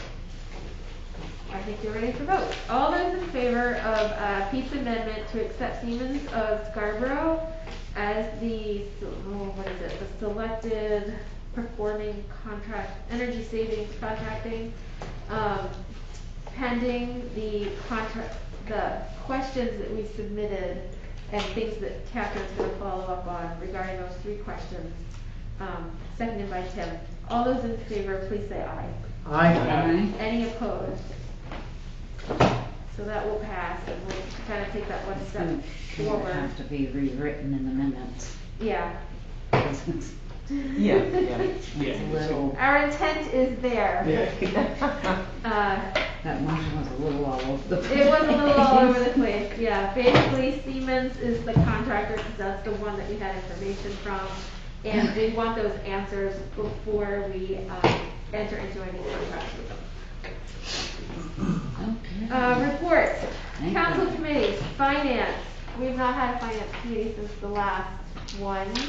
And we Do talked we about have one meeting. scheduled, Catherine? We do not, we were gonna take it based upon how things came up. I did work on a budget calendar and wanted to get your availability later on, for your Tuesday nights, which it would be easier to do it here. Okay. And then we'll finalize that, send it out so you can critique it. Alright, so we'll have that coming down the road. Ordinance committee, we do not have a meeting scheduled as of yet. There's a couple items that have come up, that councilors had interest in pursuing. Pete, did you have anything else? Are you ready to Don't have at a this meeting for time. that? Not now? I haven't even had a chance. Okay, yeah, me too. About what? Matt, did you have anything to have a meeting? No. Okay. Regarding the Well, we're still waiting for things from the Amish planning board. enforcement this morning. And we're gonna start up the, Permits for, meetings with all of our associates. They've got their schedule under control. We think we've got the town schedule under control. Everybody is struggling with trying to get caught up. So we're gonna start talking about the water sewer with the rate increase proposed. Okay. The terms and conditions and the sewer ordinance and how this will all fit together. And we're gonna have them look at some of it, the meaty parts of it. Yes. Revamp it. Yes. So that'll be coming to us as well. Yes. Okay, so there's a lot on the horizon for the ordinance committee. And for the ordinance committee, I should note And that for the the planning board too. Yeah, Hold on. yes, planning board thing. Town clerk and I sent out on the listservs that were on a request for information for the projects that have been proposed to be looked at for the ordinance committee, on the items that Pete had brought up. We have not received one item. We did get a few comments back, too busy to respond. Okay. Yeah, I think everybody's just trying to get their feet back underneath them again.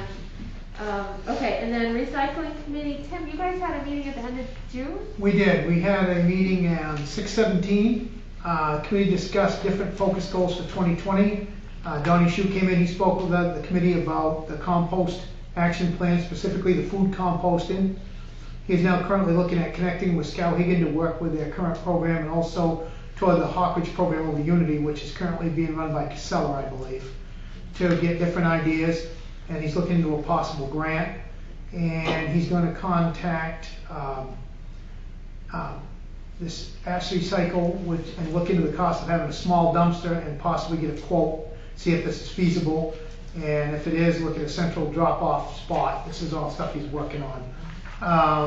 He'll keep the committee updated on it as it progresses.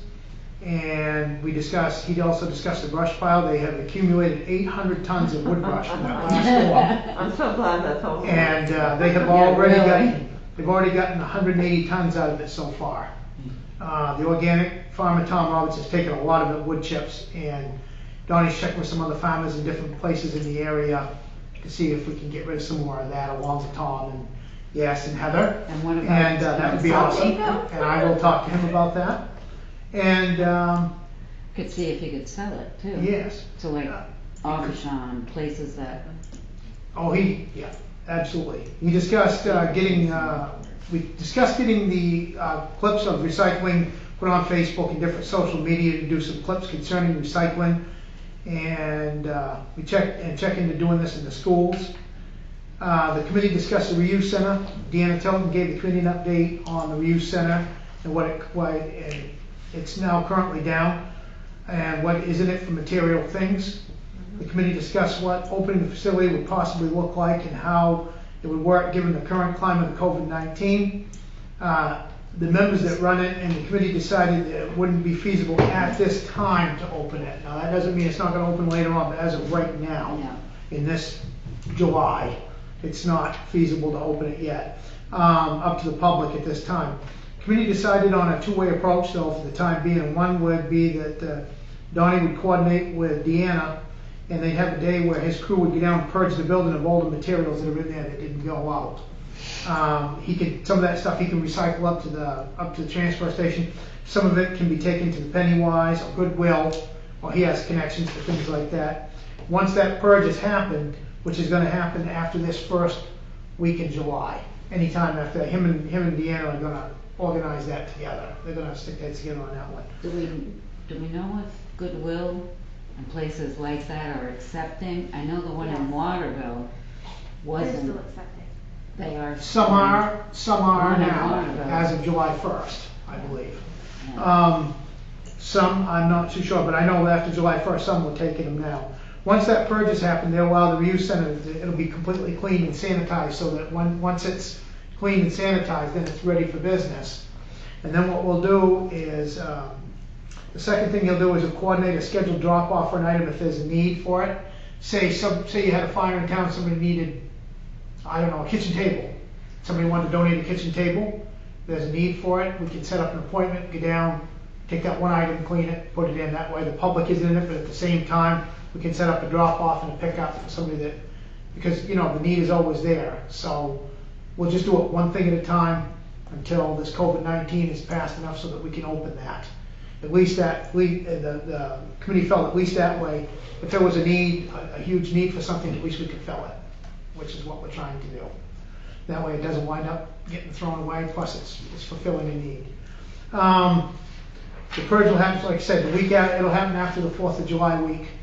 He also gave us an update on recycling textiles and the textile box. There is a private company called Apparel Impact that is doing this.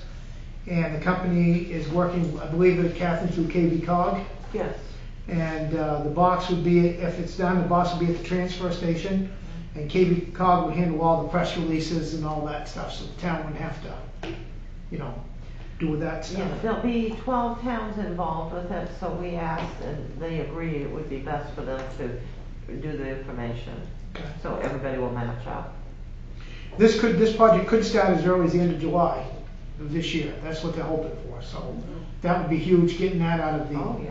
out of the waste stream as well. Committee discussed Council Billings' idea of the True Arts program and how they could assess. Should that come up? Remember we talked about different things that we'd like to see when it came to the recreation program. Oh, yes. Should that happen, Deb? Donnie said just give him a list of things and we'd want to assist wherever we could, should it get to that point. Yeah. Okay. The committee discussed the recycling trailer out here and it should be back hopefully by July 11th. I believe I've got that right. That would be good. This one out here, that's what they're shooting for. That's what We discussed putting some signage up telling when the trailer is going to be, removed to be dumped and when it should be back. And also put up some signage because they're starting to have a problem with people dumping trash and leaving recyclables and the trailer's not there. Yeah. That's never a good thing. That's how broken glass and all kinds of other things happen. So we want to put some signage up, obviously. I mean, common sense should tell you not to do that, but Well, that's the reason we don't have one of those up in the shopping center anymore. this is true. Correct. New schedule. Tickets for littering would put a stop to that. Yeah, unfortunately, and I agree, 150%. Absolutely. Hopefully now that the courts are starting to open back up, that'll start happening. Donnie did speak with the police chief about that, took him out and showed him what was going on at the trailer. And I think if we put out when it's going to be there when it comes back, and you put out not to dump it, and then they dump it, I think they should be taking the court for littering because it's obvious. If you can read the sign, you should know better. If The it's not sign there, should don't say. Don't leave it. Yeah, that ought to be I agree with you on it 100%. common sense. Common sense. Also discussed the new schedule fees going into effect, and at the transfer station, the new stickers, and the demolition debris won't be going to there. It'll be, anybody that's got demolition debris are going to have to, after August 1st, is going to have to contract with one of the commercial haulers. And hopefully the new transfer station building will be ready by the end of July to be hooked up to power and get that old one out of there. And the next meeting we have will be July 15th, and that's where we are right now. Thank you, Tim. As you were talking, something that popped into my brain was about how the library, kind of worked through this, things coming in, things going out, and then they did meetings by appointment, and it's kind of what you were talking about. Could there be a schedule for people to utilize the reuse center if they have like a 30-minute appointment? They make an appointment to come in and look, take things or drop things off, so that it limits the number of people that are in there as well? Or maybe just receive things on Wednesday and just have pick up things on Saturday to kind of spread it out a little bit or something like that. That's something Small. that's something we could discuss at the next meeting. We did talk a little bit about that because so many people are coming from out of town, this might be difficult, but obviously for people that are dropping items off, which is the stage one, purge the place because there's things that have been there for a long time. Bring in your new items, so you can set appointments for that very easily to get the new items in, let it sit there, clean them off and be all set. We did talk about what the library was doing, and ultimately that may be the way that we go, because as soon as it opens, the masses come. Everybody comes to get there first to get the good stuff. Yeah. We definitely could bring that up at the next meeting. Yeah. Okay? Because We can discuss it it's further. the people more than the stuff that's the issue. Mhm. It's the people coming and going that's more of a concern Right, than the because it actual doesn't- stuff that's in there. Exactly. But that sounds great. Thanks, Tim. Thank you. All right, we're on to meeting. Next meeting is July 15th at 5 Okay. o'clock, which is a Wednesday. So I did Is that that. in here?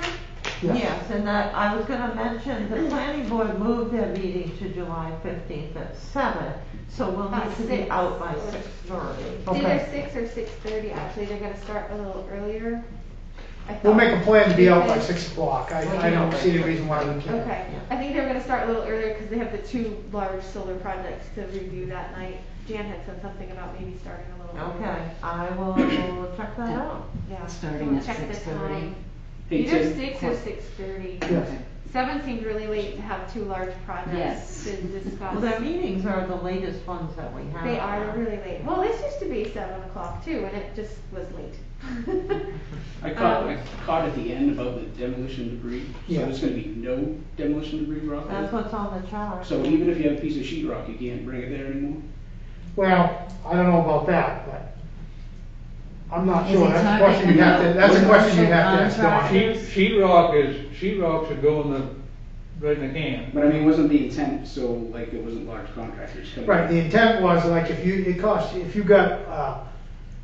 You're tearing down your garage. you're tearing down your garage, you got $11,000 You get a worth of contract. demolition debris, and you're dumping it down there for free, and they're gonna pay $11,000 to get rid of it.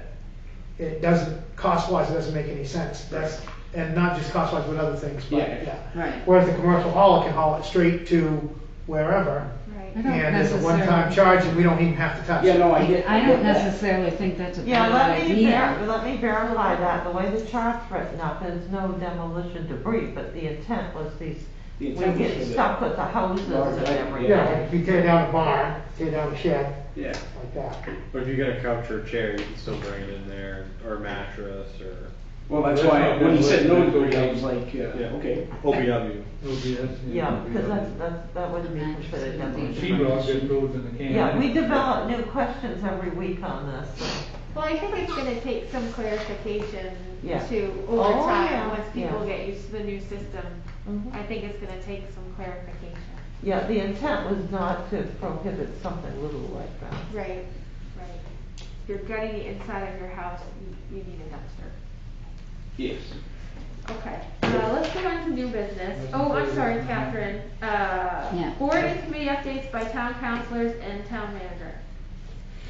Do we have any board and committee updates? I just have one quick update from the new Parks and Recreation Committee. So they will be organizing shortly. The committee has Ben Hall, Lindsay Turner, Devin Varney, Jim Chincat, Jeremy Fennell, Amanda Mack, and Jennifer Saucier. Committee member Ben Hall has volunteered to organize a group and call the first meeting. Committee will be meeting in the council chambers. They'll have Zoom available to them. So I think this is something that people would be really interested in. So I think once the group gets organized, we can do some promotion for them, and they may be able to get more volunteers and everything. And that is the only update for committees. So for town manager's report, let's sit down through this here. Yeah. All right, number one, just to thank everybody for their help during the civil emergency. Everybody has been very helpful. I know it's been frustrating with all the new rules and regulations. Regarding the town's setup here, we had the perfect setup for the operation upstairs. It's going to be a little bit more complex as we get into other events, but we've had great compliance here with the distancing. Number two, election is coming right up on Tuesday, July 14th, from 8 a.m. to 8 p.m. at the Pittsfield Municipal Building. We're going to be issuing a statement about the polling location setup, but basically to meet COVID-19, we're going to be switching the room around a bit. Every other voting booth will be utilized, so that means there'll be less booths available. So we're going to emphasize the fact that people should vote beforehand if you can as an absentee, just as the Yeah. state has been promoting extensively. We've been promoting that. We're going to really start promoting that every day. Everyone will be 6 feet away from each other. We will have markings inside with more social distancing circles. I ordered extras for this way back when I got these early on. So we'll have those outside paint markings. We would encourage everyone who can vote absentee to do it and do it as soon as possible. Now, for those who have regular business next week, we would encourage people, if they have 5 or 6 registrations and such that, lines are anticipated, with the difficulty in finding election workers, town employees will be working downstairs to assist with the election. So we'll have less windows open upstairs. Anyone is free to do any of the work that they want, but if they come in on that day, there may be lines. So I encourage you to come in on another day if you have other activities. People will register to vote upstairs, so we will issue a statement that the town clerk's working on, and I'll put out everywhere that we can, just to emphasize what's going to take place on that day. So, on the town office with its reopening, we're in week 6 and all has gone exceptionally well, except it's very hectic and there's tons more registrations out there. We are a town that did have a lot of registrations. So after the election next week, we're going to revert to our regular office hours. We've gotten through a lot of the people that wanted to come in early and be here by themselves and not be here with other people. So that has been winding down. So we'll be reverting back to the regular hours. And so that means that we'll be closed on the Wednesday after the election, which will probably work out well for the workers. Monday, Tuesday, Thursday, and Friday, the schedule that had been approved by the town council was to be open 8 a.m. to 5 o'clock p.m., closed on Wednesdays. So on Wednesday, July 15th, we'll be reverting to that schedule and advertising that along with the election information. We've kept up the other schedule as long as it was necessary, but we do seem to have less and less people coming in early and calling up and getting everything taken care of. Catherine, can I ask a quick question? You can. If we have a line of people waiting to vote, I'm assuming they'll go up the stairs and outside if needed. And then we have a line of people possibly waiting to come in to the office? Yeah, we're working on that. There's going to be one line, but we're working on that. Bernard's been helping with that, with the town clerk. So we're going to release a write-up on this and how to do it. Well, that's why some of the workers will be downstairs. They'll be assisting people with making sure that they get through the process as fast as possible. And encouraging people to come earlier and not to come at 7:58, you know. Right. Because it stops at 8 o'clock. Yeah. So we'll be doing big publicity on this. Okay. But yes, we have thought about that. I should also note, along with this, Motor Vehicle has contacted us about coming back. Some offices have said no. We said we would look at that. We're interested in having them here. It's a great service, but there's a congested area up here. So how would that work? They need to come on site and figure out, because they said, well, we'll just put less people in the room. I said, that's fine. Got a great setup here. But what do you do with the other 50 people who all show up? You know, they can't all be standing here in line forever here. Can they do it by appointment? Yeah, so that's what we talked about. They need to come and look at the location, because the workers all agreed, but they said their boss had to deal with this. So I said, fine, the boss needs to come here, look it over, and you all figure out, will you set up a number system out front? Will you do appointments so that people can stay in their vehicle, you know, and then when their number comes up, they just come up and go inside. You know, there needs to be a way to do this. We can't just have everybody pile in. And they come once a month? They come twice a month. Twice a month. And it's packed on many days. Once in a while, there won't be anyone here. Sometimes you can't find a parking space. Correct, yes, that's true. So, of course, we need to do this safely, and we need to not create massive congestion. So they need to come to the site, because their first instinct was, oh wow, you have the best room at all for the setup. We'll all 4 be in here. We'll put 4 people in here, we'll be all set. But no, what about all the other people? What if we found an alternative space for them in town that had more space that wouldn't interfere with office people coming and going, like the Elks Club? It's right nearby. It has a large open room there. This is the same parking lot.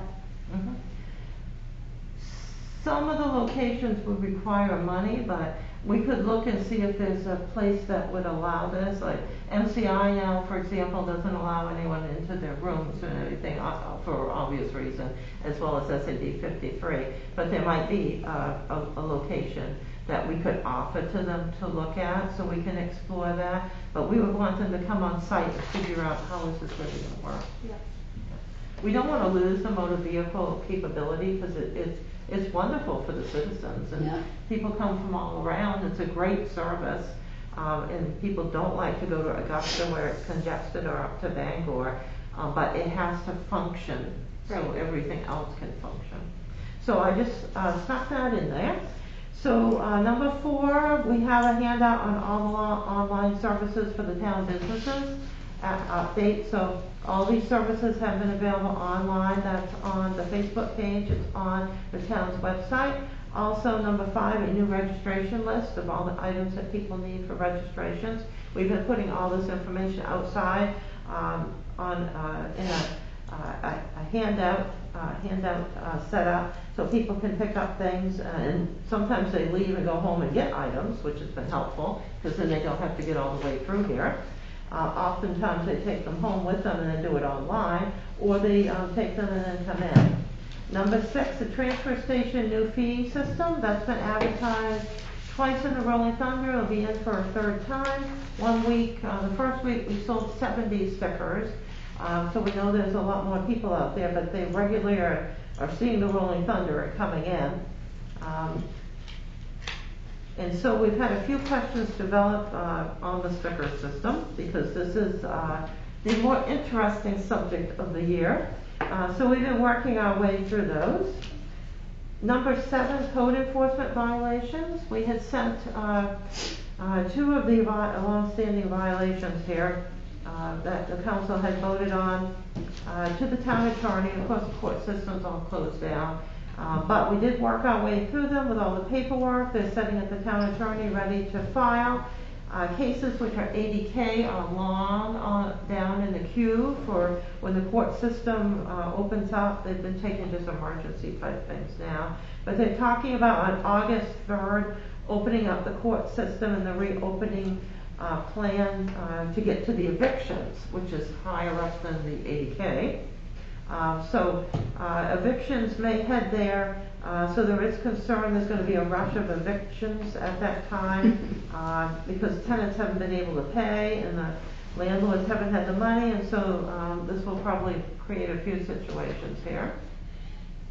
Number 8, Pittsfield Summer Recreation Program. D, pool opened up on Monday. There are less applicants than usual for swimming lessons. So the swimming lessons are going 9 to 12 only. And then the pool is going to close for lunch from 12 to 1 and then reopen 1 to 5. So the pool was usually open in the afternoon from 2 to 5 just because of the amount of swimming lessons there used to be. So we're going to add on an hour of open swim for 5 days a week. It will be open in the evening from 6 to 8. And then Saturday, they're looking at the hours of 12 to 3. So this will all be firmed up.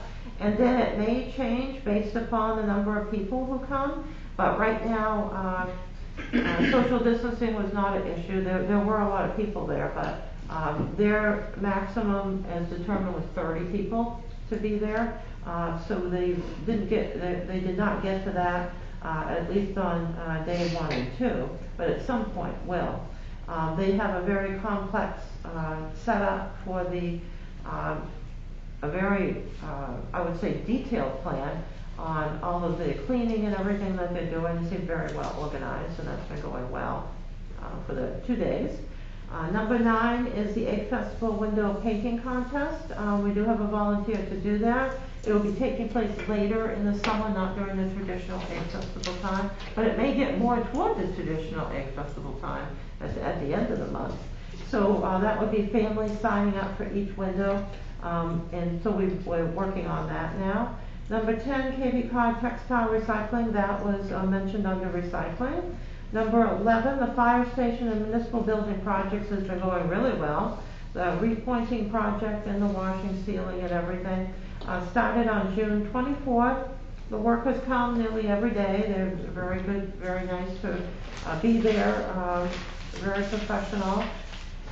The company will not be coming on election day, just so we don't have any issues there. And the people will be outside anyway, so we shouldn't have things coming off the roof and everything. Number 12, municipal building and fire station roof projects. We're starting to get lined up for the timetable so that we can get everything disconnected upstairs on the roof.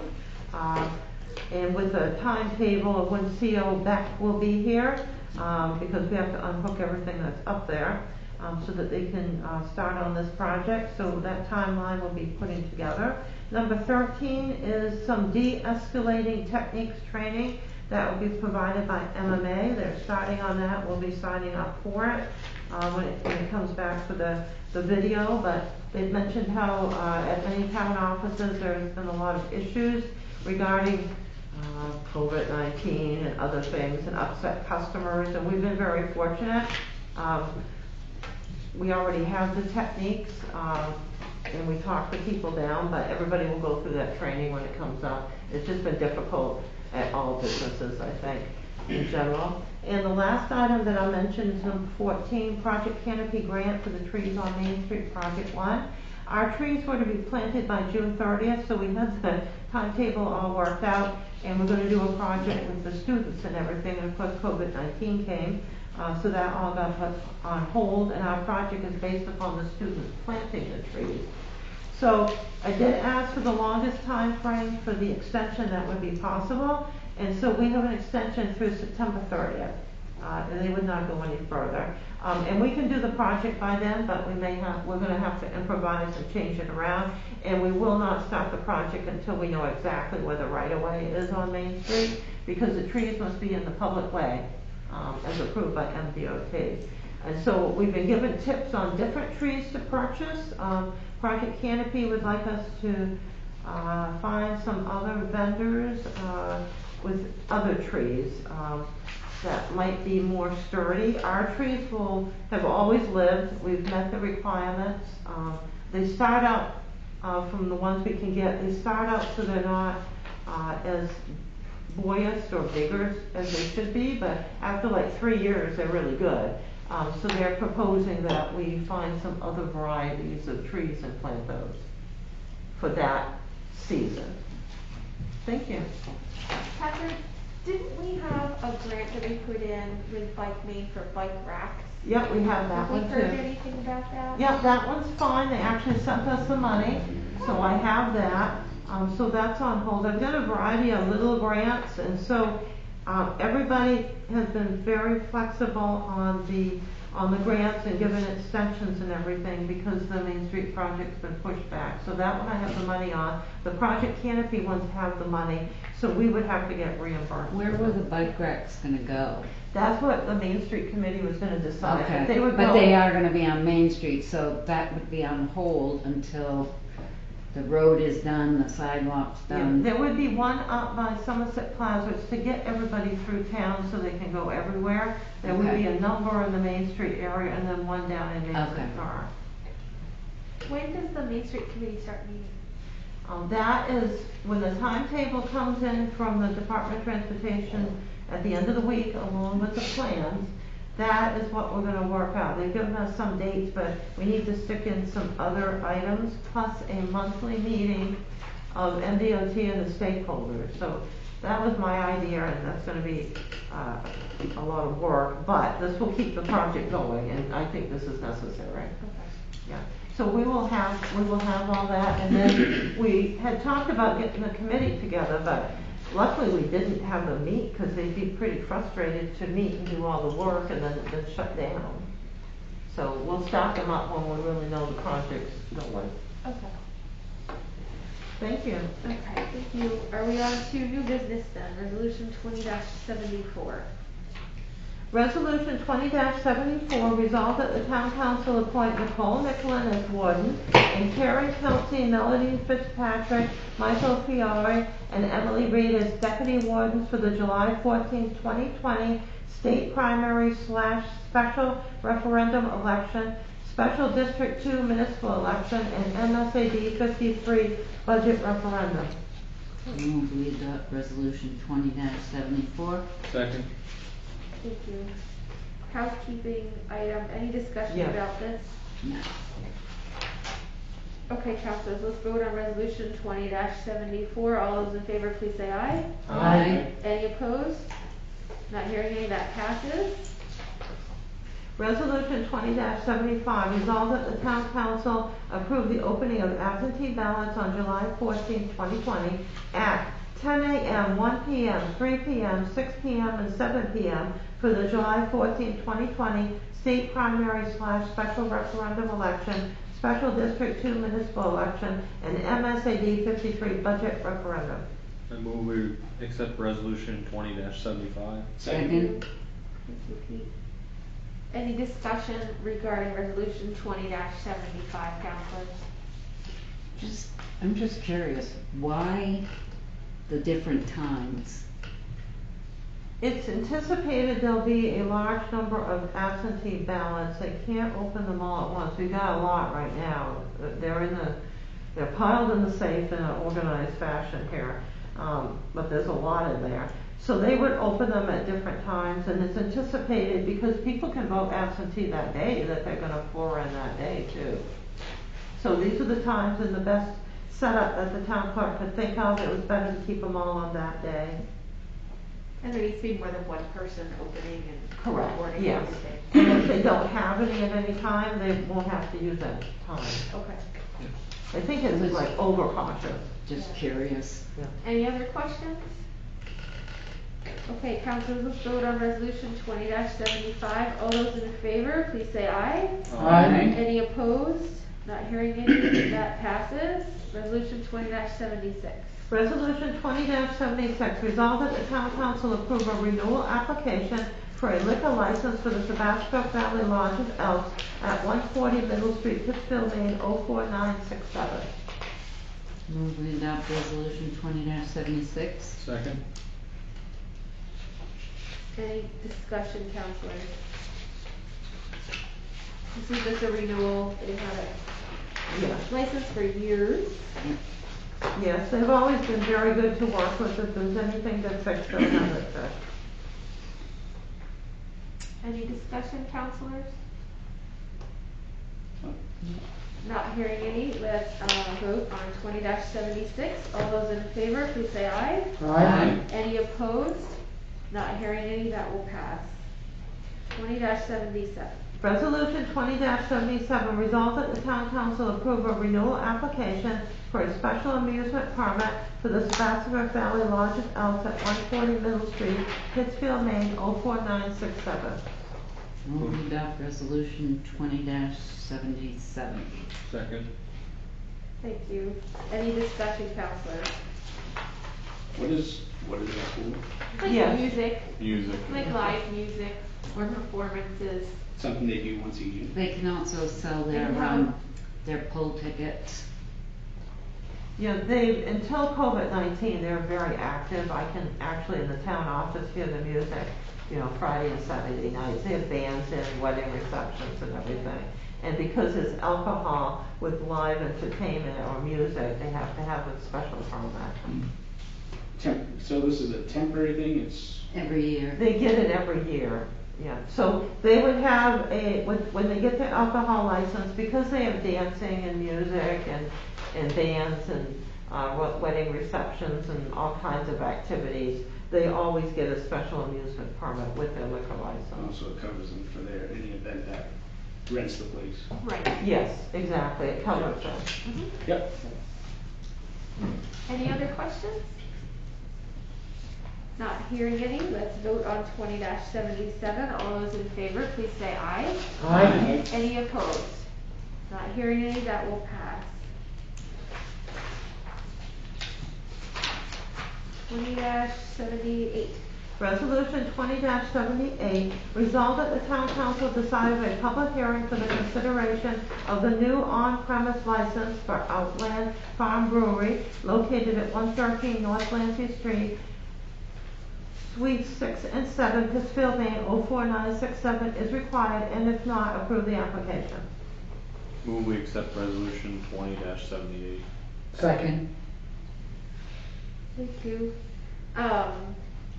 We talked about this extensively at the last meeting, Yes. Yeah, So, so under the law, and this is the only reason why it's coming out, is the law requires that on a new application, of which we haven't had one for a long time, we always have all these renewals, and at one time we had a lot more renewals than we have now. You have to decide under the law if a public hearing is required.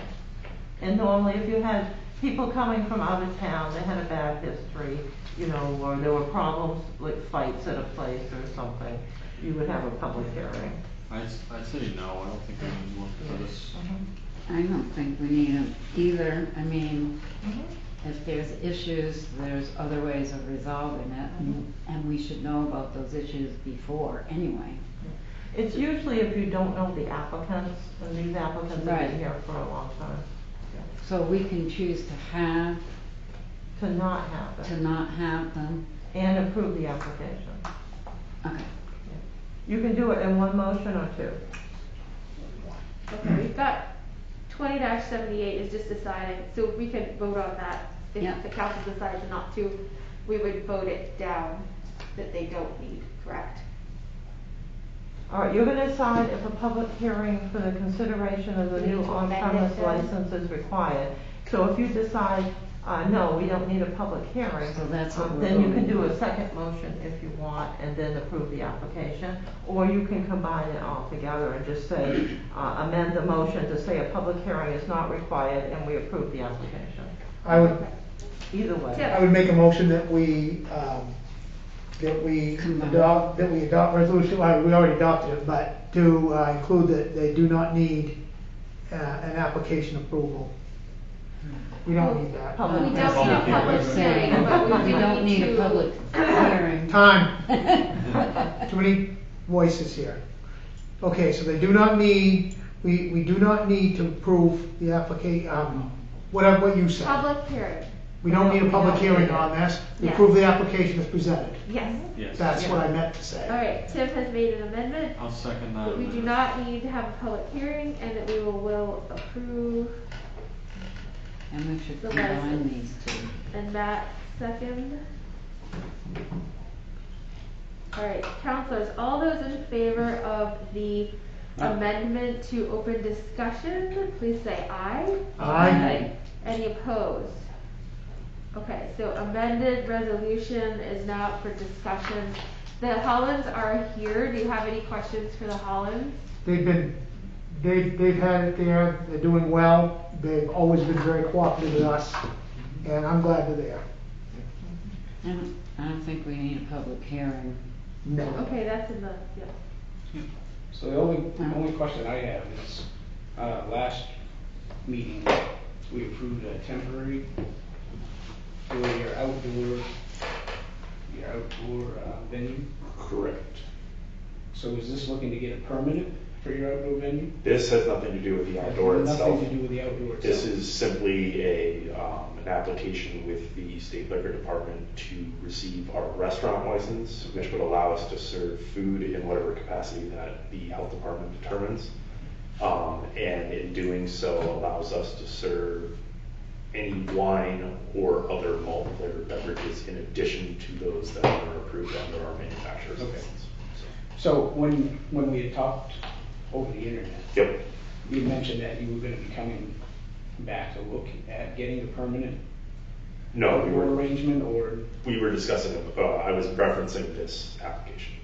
So, The outdoor space, under the way you guys had it worded, said temporary due to COVID, but it's just the extension of the liquor license to the state.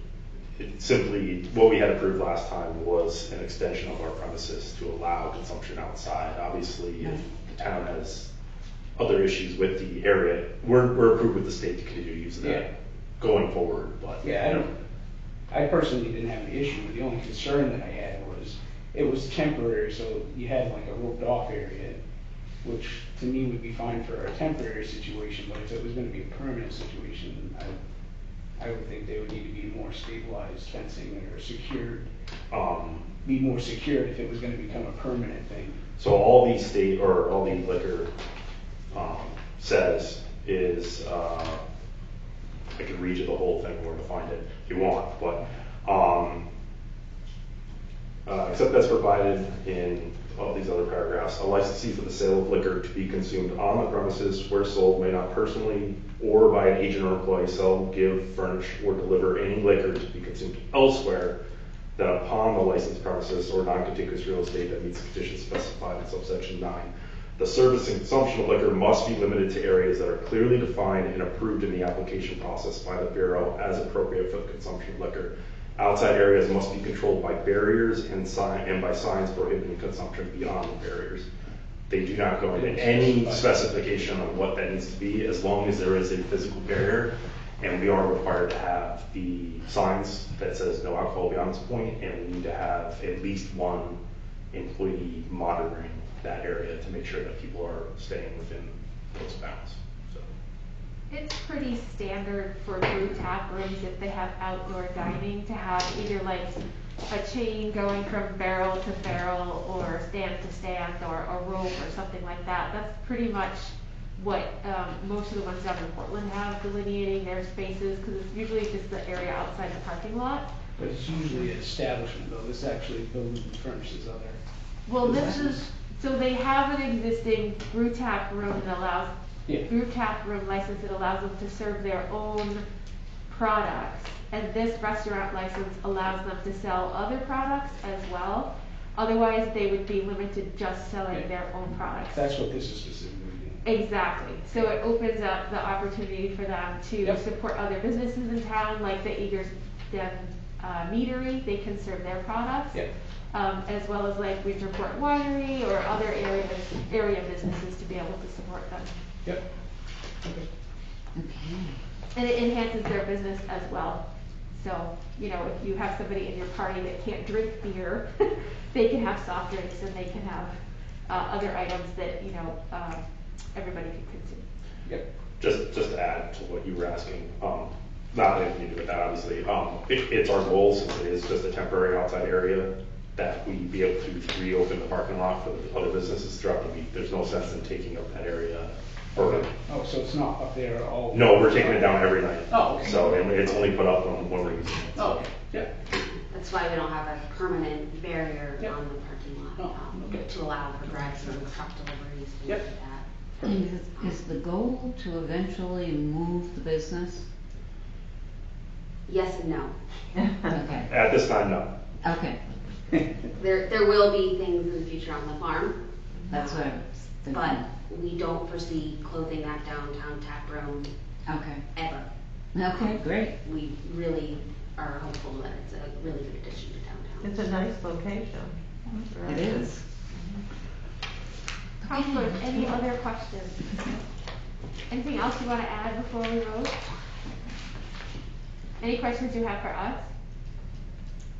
Just that if there's any more confusion, like just the barriers coming up on this, even though the last piece, like, don't be afraid to reach out to us if there's something you guys don't like, we're Okay. here. And Amanda did have the same question about Yeah. the barrier. She wanted to see something a little more sturdy, but I think given the fact that you have to put it up and take it down Yeah. when you're open and when you're not, is kind of lends itself to being something that's easily transportable. If it's something that we decide to shut off from drive-through permanently, then, you know, we will expand a fence option there or things. We're working with Chimbro right now, since they've removed all those trees, to potentially add fencing just along the edge of the hill and things like that, so. Okay, great. Great. Okay, counselors, let's vote on the amended version of 20-78, which says that the town council does not need to have a public hearing for consideration of the new on-premise license, and that we will issue that said license. Counselors, all those in favor, please say aye. Aye. Any opposed? And that will pass. Congratulations. 79? All right, the next one. 79, we don't need to do right because we just did it all together at 78. Well, no, this is No, the But this you is still need their, to. this is Special their amusement. amusement. Oh, I'm sorry. That's Okay, okay. there we go, 79. Resolution 20-79, resolved that the town council approve a new on-premise application for a special amusement permit for Outland Farm Brewery located at 113 North Lancey Street,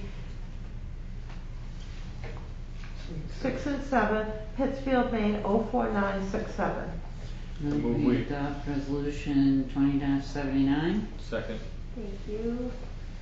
All right, any questions? And this is the same license that we just approved for the Sebastian Elks Club, Right. as far as being able to have live music on premise.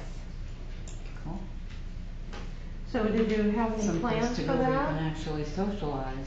We have not made any definite plans yet, but we are open to whatever suggestions or recommendations that you may have insofar as timing or, it is not our goal to be loud or obnoxious to the neighbors at all. It's just simply adding something else that can draw and keep people around.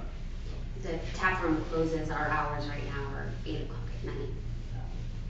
8, did you say when? 8 o'clock at night is when we're closing currently. Any other questions, counselors? So this permit's good for a year? Or is it 3 years or a year? I think it's a year, and then it gets renewed Right. every year. This one would be a year, yes.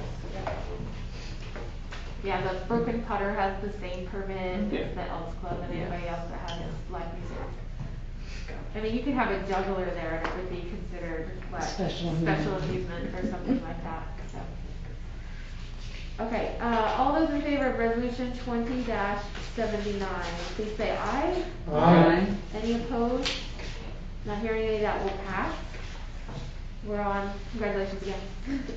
We're on to 20-80. Resolution 20-80, resolved that the town council accepts a proposal from Far and Beyond Lawn Care Services for department mowing and Pittsfield Municipal Airport mowing in an amount to not exceed $5,733.60 for departments mowing and $3,430.35 for Pittsfield Municipal Airport mowing, and authorize the town manager to execute the contracts for same. Move we adopt resolution 20-80. Second. Any discussion, counselors? This was the solution which actually ended up with the same contractor as we had before. He just simply didn't bid when the RFP came out, as he had, his employees had not come back, but he was able to make arrangements when contacted again by the town. And the work has always been quality. Any other questions, counselors? I'm just glad that our town staff is not doing it anymore. They have Not more what? important things. I'm glad our town staff isn't doing it. They have more important things to do. Yes, they were happy to. Okay. All those in favor of resolution 20-80, please say aye. Aye. Any opposed? And that will pass. We're going backwards here. Resolution 19-81. Resolution 20-81, resolved that the town council set the rate of interest to be charged on delinquent taxes for 2020 at 8%, and the due date for payment of taxes at the end of the business day on Friday, October 16, 2020. Move we adopt resolution 20-81. Second. Thank you. Any discussion, counselor? This is pretty much a housekeeping Yeah, thing these that we three do are- every year. These three are housekeeping. I spoke with the assessors. They of course are running behind just like everyone else in the world here. They hope to have the tax bills out near the traditional time, and we're going to connect up in a couple of weeks to see how that schedule is going. Any other questions, counselor? Not hearing any, let's vote on 20-81, correct? Yes. Mine said 19 for some reason. All those in favor, please say aye. Aye. Any opposed? Yeah, I Alright, think we that should- will pass. All right, resolution 20-81. 82. Oh, We just did 81. okay, sorry, yeah, 81. Resolution 20-82. Resolved that the town council set the rate of interest for overpayments for 2020 at 4% to conform with 30 MRSA section 506-A. Look for a motion. I move we adopt resolution 20-82. Second. Thank you. Any questions, counselors? Another, Could you explain that to me, Cal? Yes, basically, once in a while during the year, there will be abatements that are requested, and the people have paid their taxes, so they will ask for that value to be reduced. The assessor in some cases will find the value should be reduced, or there's an error on the property. We've had their money for 2 or 3 months, so we're required under the law to pay them interest. Okay. But because this is, unique situations, the state law doesn't require that you pay the regular rate of interest. They reduce it by 4%. So we would pay less interest. Okay. Thank And you. that's, we don't let people overpay their taxes in Correct. advance, so No. it's not a savings bank, it's just Correct. in the Yeah. case of abatements. Yes, yes. Cause that would be a good deal. We do. We don't. Our taxes Alright, are any paid. other questions, counselors? Alright, let's, vote on 20-82, all those in favor, please say aye. Aye. Any opposed? Not hearing any, that will pass. 20-83.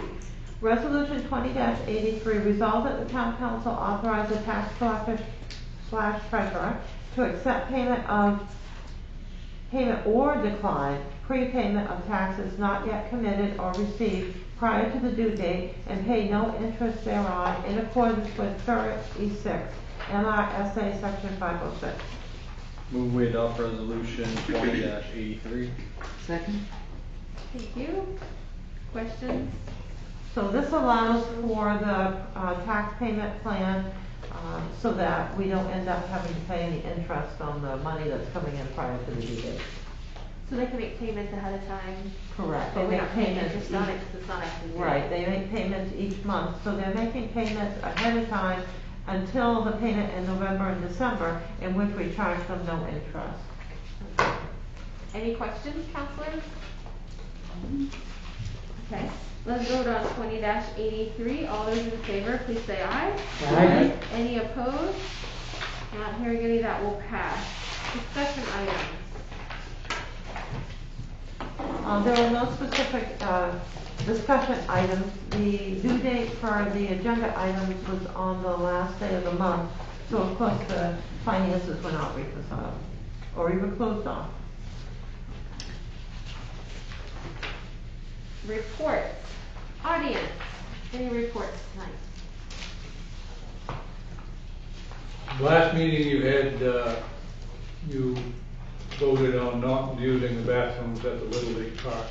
I think that's a bad idea. I think they ought to be open, clean, and used, and get rid of the porta potties. That's the most unsanitary thing in the world, is a porta potty on a good day. And the only thing that's required for those bathrooms under the state is that you have hand sanitizer there. There is no requirement to clean between people using them.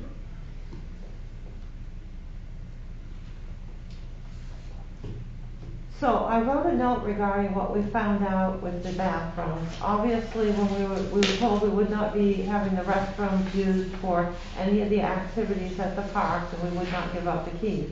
So that was followed. However, then it appeared somebody started investigating all of this, which was not a town employee whatsoever. It came to our attention that the baseball group was using the bathrooms, and the safety or health officer went down, and they were in a state of disarray and unsanitary and could not be used. The concert series had requested repeatedly that we open up the restrooms. So today, this afternoon, the mayor and then I talked to the safety officer, and we have rented porta potties for a couple of weeks or a few times to see how this all works, so that everybody can feel more comfortable. So we will look into trying to find, as Bernard has said, somebody that can clean the bathrooms properly. But as we found out from the baseball group getting into the building when they were not supposed to, that the bathrooms were not clean due to the condition of them.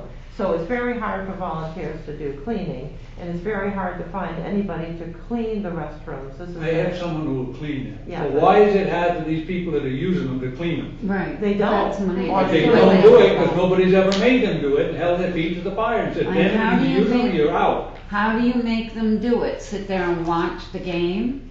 We don't have time. Somebody's running that hut down there. There are people that are in charge of that Little League thing. It's their responsibility. If it's not clean when you go check it, you're out of here. The Smack Hut is closed, it's not gonna be open this year. Yeah, the- So there isn't like a designated person there, unless I guess the baseball group could designate a volunteer to make sure that the bathrooms are clean at the end of the night, but then it's a matter of, they do them once or twice and then it doesn't get done, and Yeah. then they're open And that's what for usually the happens. concert series and they're not clean. This is what has happened in the past. Because And nobody has ever forced them to do it. so the recreation director has tried to find people to work a shift to go down and clean these bathrooms on a regular basis, and this has just not worked out. So we're gonna do the porta potties for a couple of weeks, and we'll look for other solutions in the interim. But this will get bathrooms for the baseball people that are not in the condition that the restrooms were left in, and it will give porta potties for the concerts and for others. But trying to get these bathrooms cleaned, various people have been involved and tried to do this, and it never works out. Each group is supposed to be responsible to clean them. And they just don't do it. Employees have gone down, it just does not work, and it's usually a mess to clean up the mess. And so this is a temporary solution to take care of this. Huh? Hire somebody to clean. Yeah. We don't have money to hire somebody to clean them. Let's do the So we porta got money to potties. hire porta potties. We're gonna do the Come on, porta folks. potties for a couple of weeks and see if there's another solution. But this takes care of the stress on people worried about having a bathroom. So I think Donnie's gonna go down and kind of like check things out during the Yes. concert and then during the baseball games to see how things are working too. The state does have guidelines as far as like people waiting in line and that type of thing. And their guidelines do say it needs to have a regular Yes. scheduled cleaning. So this can be something that we can work over and look at again at our next meeting to see if we wanna make adjustments. But in the short term, this is the most immediate thing that we can do to make sure that there's facilities available. The porta potty company is gonna be responsible for cleaning and sanitizing, making sure all the supplies are in there. And that takes the burden off of the town in the short term until we can find somebody to go in and clean those bathrooms on a regular basis. And the bathrooms are not in the best of shape either. Right. Why don't we just tell the baseball team, whoever's using the field, you know, if you don't clean the bathrooms and we find that they're not clean, you lose your privilege of using the field. We've done those things in the past and they just haven't worked. They will complain and then we're told to open up the facilities for them. You know, this has had issues before COVID-19. Yeah, and the people sitting in this room are the ones that come in and bitch and say you gotta open the field out. Not necessarily the ones here at this present minute. Correct. Correct. Absolutely right. Yeah, that is correct.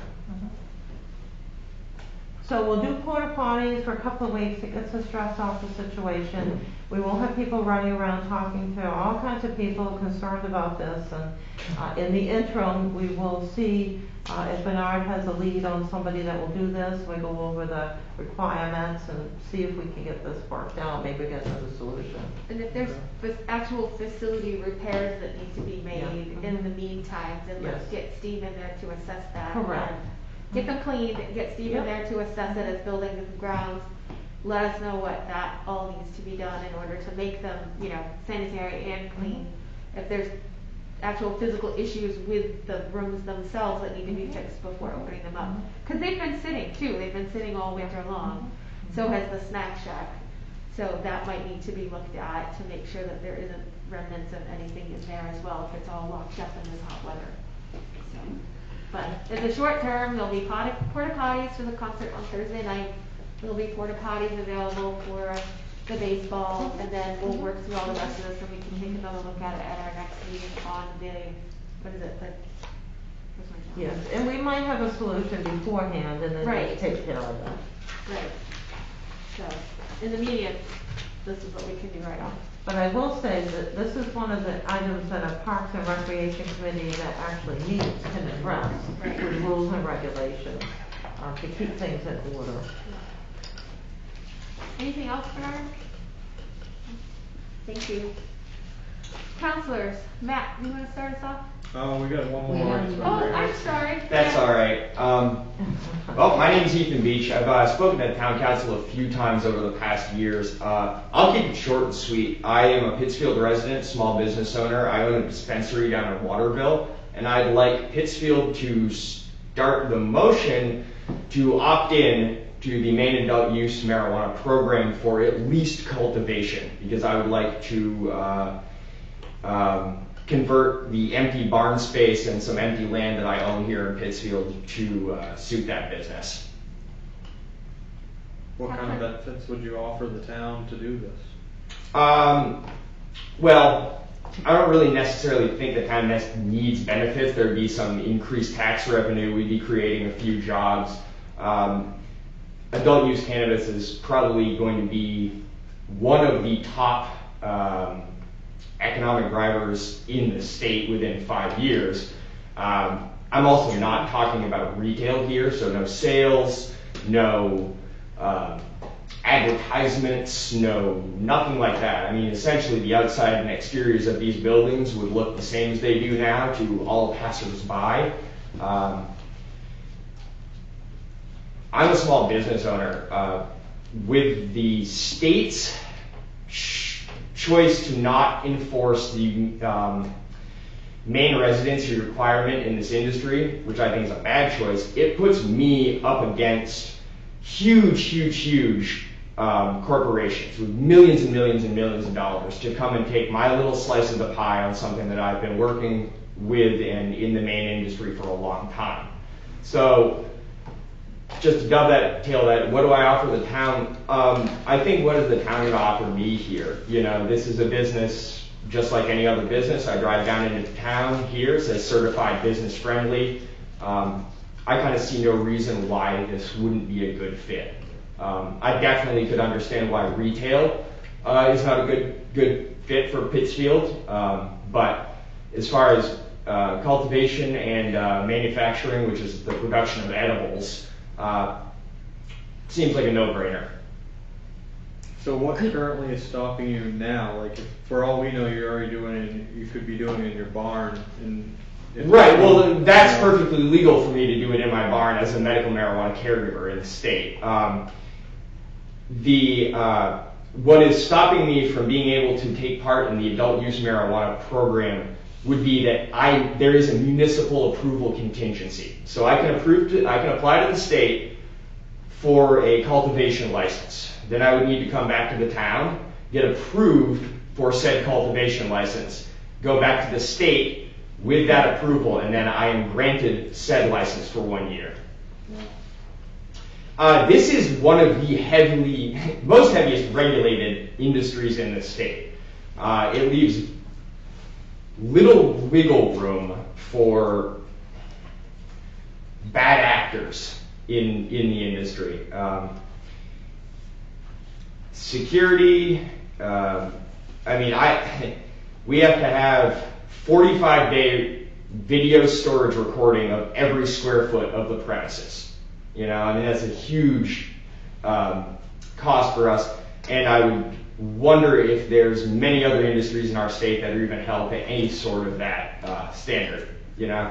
So it basically all I'm asking for is the town to opt in for this so I can take part in this. Realistically, you're not going to stop somebody who doesn't want to do this legally from doing it in your town, illegally. All I'm asking for is the permission and to work with the town to draft whatever zoning, regulations, permits that we would need to make this acceptable and work with the town. So can you put this in a proposal and give it to the council so that we can look it over and digest it? Because we're not going to make a decision tonight. No, absolutely not. I wouldn't expect you to. I wouldn't make a decision without some kind of written proposal. Mm-hmm. Not that, I'm not saying that I would vote against it. Frankly, I wouldn't vote against it, but you need information. you need information. Yeah. Exactly. No, and I've approached the town a couple times and was told that this is basically my only avenue to open a dialogue for this. Correct. That is true. So I'm 100% for submitting a proposal or something like that, but So maybe I basically don't want to. I own several properties. I own another property in Etna that is a backup plan to Pittsfield. I would much rather. You said you're going to have employees? Yep, so we'd probably be looking at 5 full-time employees, 10 part-time, and 3 to 4 seasonal, depending. I think you should submit a proposal with letting us know where the property is, what's the tax lot number, all of that Yeah. information, the size of the building, your Yep. intent. See, I'm fine How with. many employees, all of that, you Mhm. put that in a proposal, then we can look it over and get it onto the agenda. Yeah, I mean, that's absolutely fine. I just, I kind of, before doing the legwork for that, I want to know that there's, some dialogue to be had. Because I'm fine with a cut and dry yes or no answer at any point in time, because it saves me a lot of time, a lot of headache, and a lot of money. Well, as long as the state has already said that you can do this, Municipal approval. I understand Yeah. that, but what I'm saying is, as a municipality, we could say no, but more than likely we'll say yes if it's not going to interfere with anything else in the community. Mhm. It's a business, and it's a legal business, and I would just like to see your proposal Yeah, and let's discuss it. Absolutely. Yeah. That's really all the feedback I was looking to garner from this. Yeah. Would submitting that at another town council meeting be the way to go, or creating something and bringing it into somebody personally? Create the proposal and bring it to the town manager, who will, if you can bring it in a digital. Mm-hmm. And then she okay, can kind of and give it she to can everyone. email it to the council, we can look at it, put it on an agenda, and as a discussion item Mhm. to start with. Does that sound Fantastic. reasonable? Oh, absolutely. Does that sound reasonable? It Sorry, I sounds didn't reasonable, mean- but I'm not sure which way the best venue would be because of zoning. If the zone that you're in now has different restrictions on it, whether that would be change of use or if it would have to go to the planning board first. Mm-hmm. Well, with that's site why we plan need to and see the building. That's why we proposal. need the proposal, so we would go over Right. it in the office and figure out, is this a planning board item, is it an ordinance committee item, or is it a town council item? Yeah. Okay. So the proposal It would might, come first. you might have to go in front of the planning board.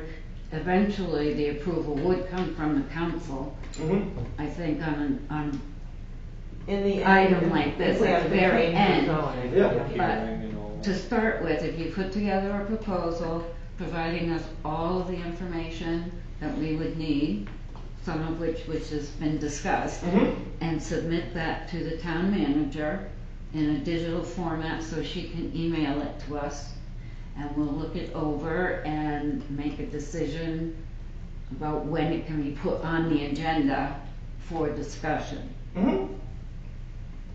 Thank you. Ethan, can you provide some clarification? You mentioned growing in an interior building in an old barn as well as field growing. And you currently have a license to be a licensed caregiver. Yes. So you currently can grow but only sell to medical marijuana card holders? Yes. And that's your limitation on your business at the moment? Yes, the limitation, yes, so essentially they're two different programs. You know, we have empty space, we have empty field, and we're, just kind of looking for the opportunity to be able to enter the adult use marijuana marketplace through cultivation with that space. To grow, Yep. not to sell. No, I own a dispensary down in Waterville. I own Verde Cannabis, so I already Okay. have a distribution hub for my product. I also wholesale to, I think we have 8 contracts throughout the state right now. Yeah. So you currently are able to, where, are you purchasing or are you growing your product now?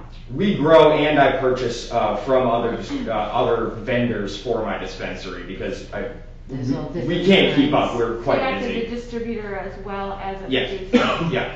And Waterville has opted in, and that's why you're able to have adult use sales as Yeah, well as medical I'm- marijuana sales, or? My dispensary is medical only. We are zoned and town approved to be able to switch. We've also taken on a separate unit in the building that we have so we can operate a medical dispensary and an adult use dispensary if we so choose, because they actually have to be 2 separate businesses. They cannot be combined.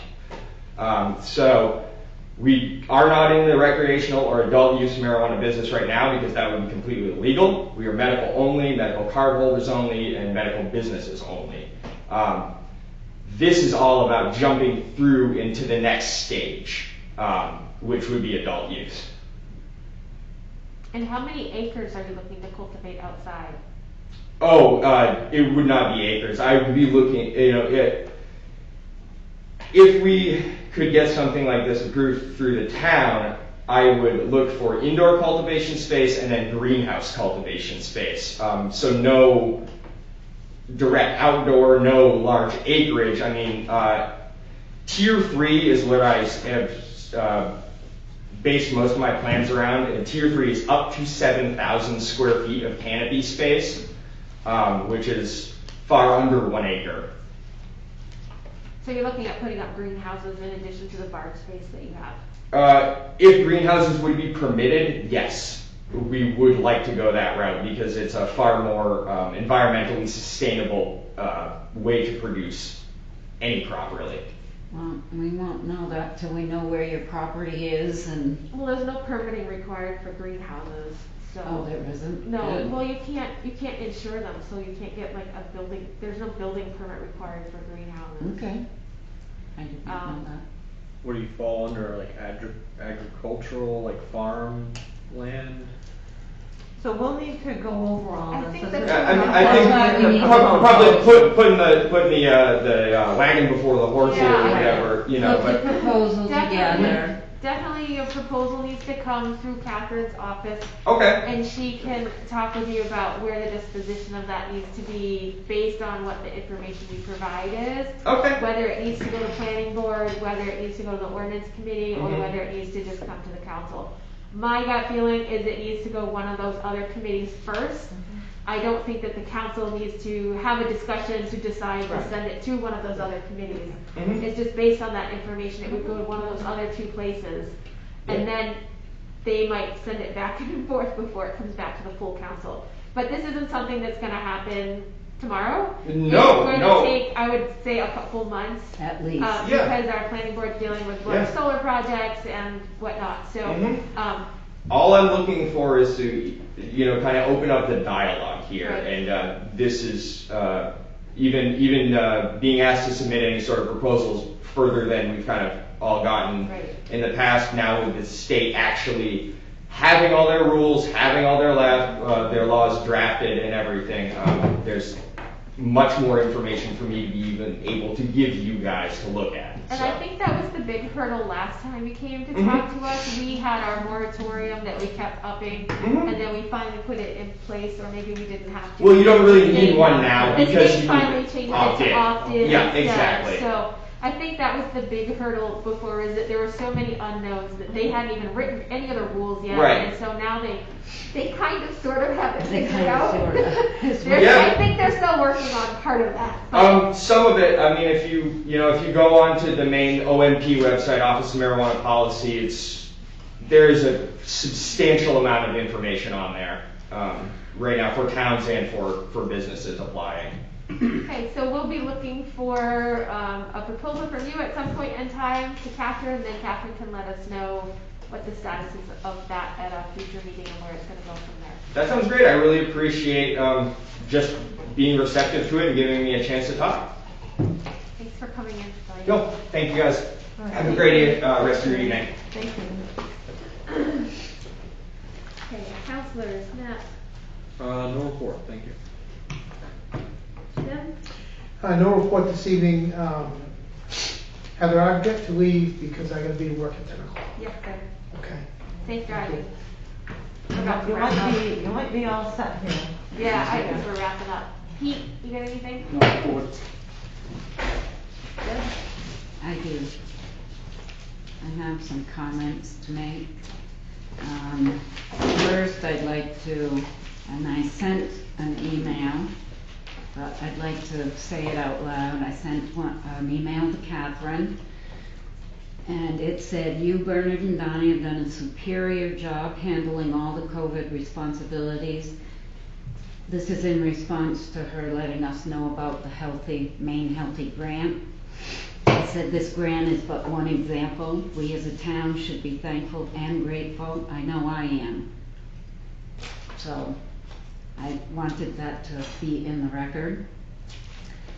Next, I would like to address an email that was sent to counselors on June 2nd from Donna and Jan.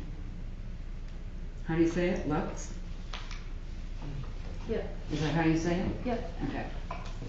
Well, the email talked about basically developing a succession plan because Catherine isn't going to be here forever, and implied that her health may cause her to lose, to not be able to do the job. And I would like to publicly respond to that.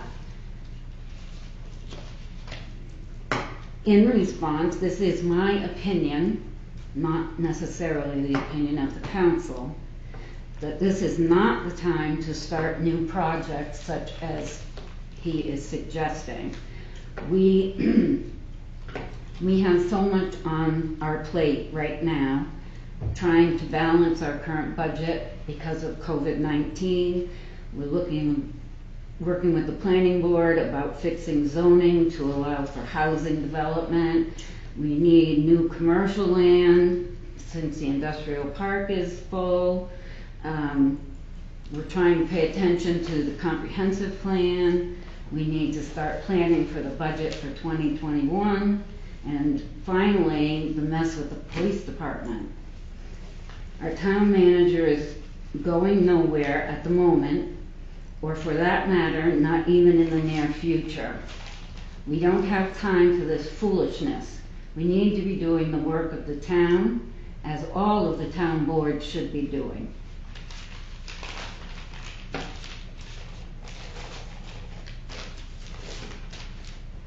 That's the end of my report. This obviously must have been an email I didn't get. No, I didn't get that either. You didn't get it either? No. Because it was sent to all the counselors. Well, if you do you use the towns or do you have your own? I just use my own, I don't have any access to the towns. Mike can provide you, or Emily can provide you with your Yeah, I password and didn't- everything, but you're supposed to be using the town email, town provided email for counselor business. You can have it forwarded to your personal, which is what I do, but it's Oh. supposed to go to that.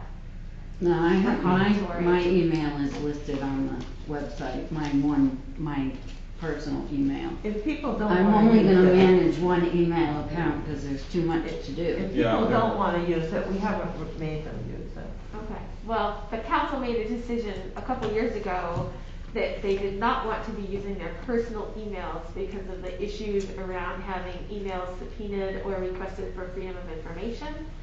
It opens up everything in your email as potential. So the councilors requested the town office at great expense and time in order to set up email accounts for each of the councilors so that they have a secure spot to put their emails in regarding separating council business and personal business so that that stays separate to help protect the councilors.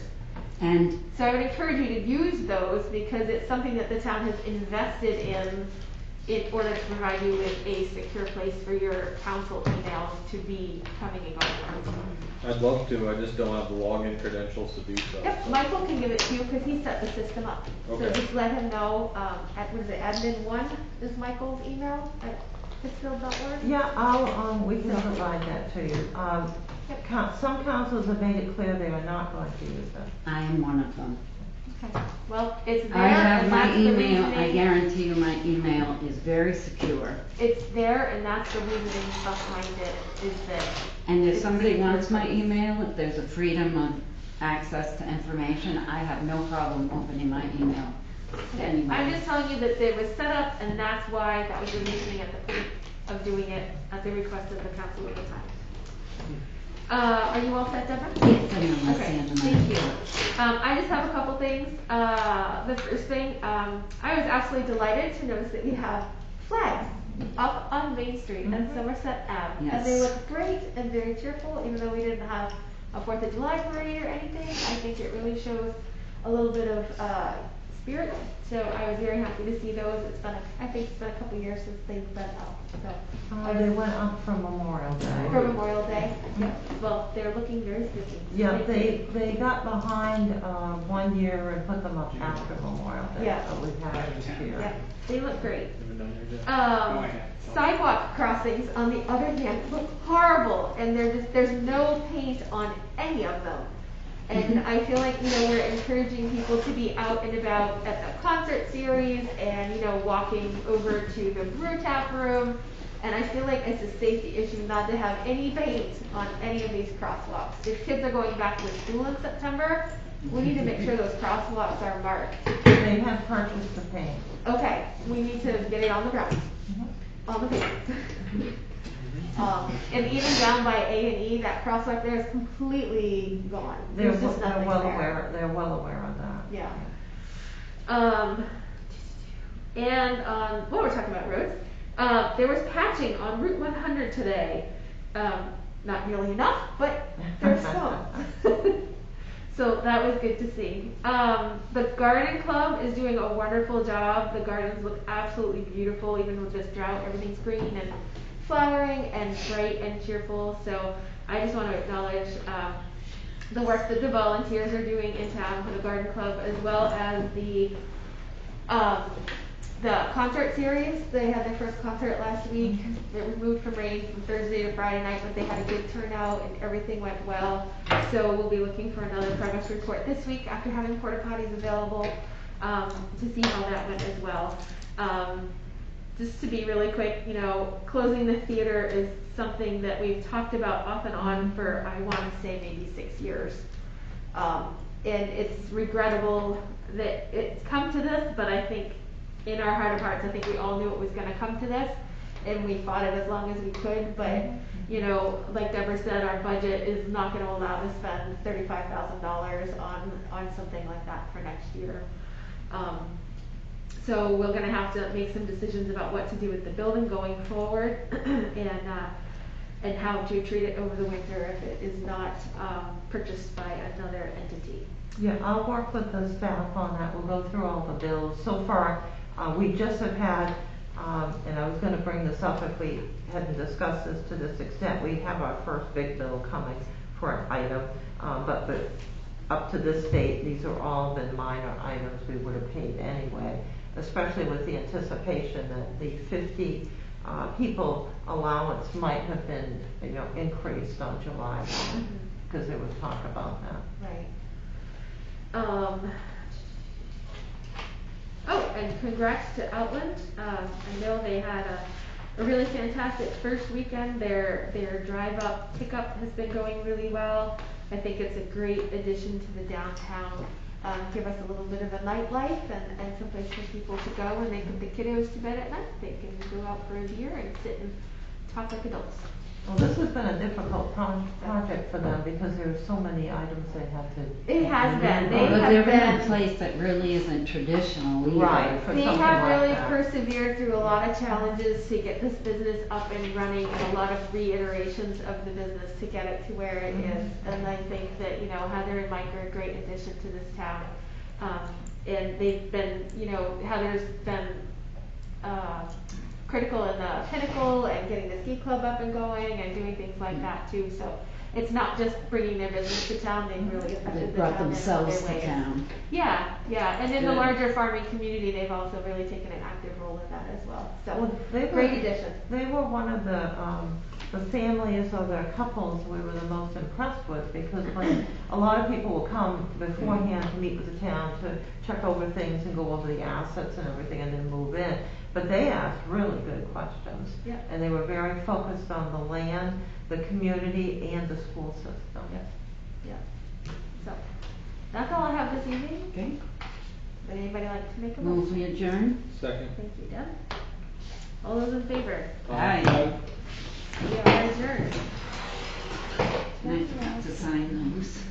Yes, we have a lot to sign. I'm going to turn off everything here. Signed everything. Yes, you did that already. Yes, I can sign these.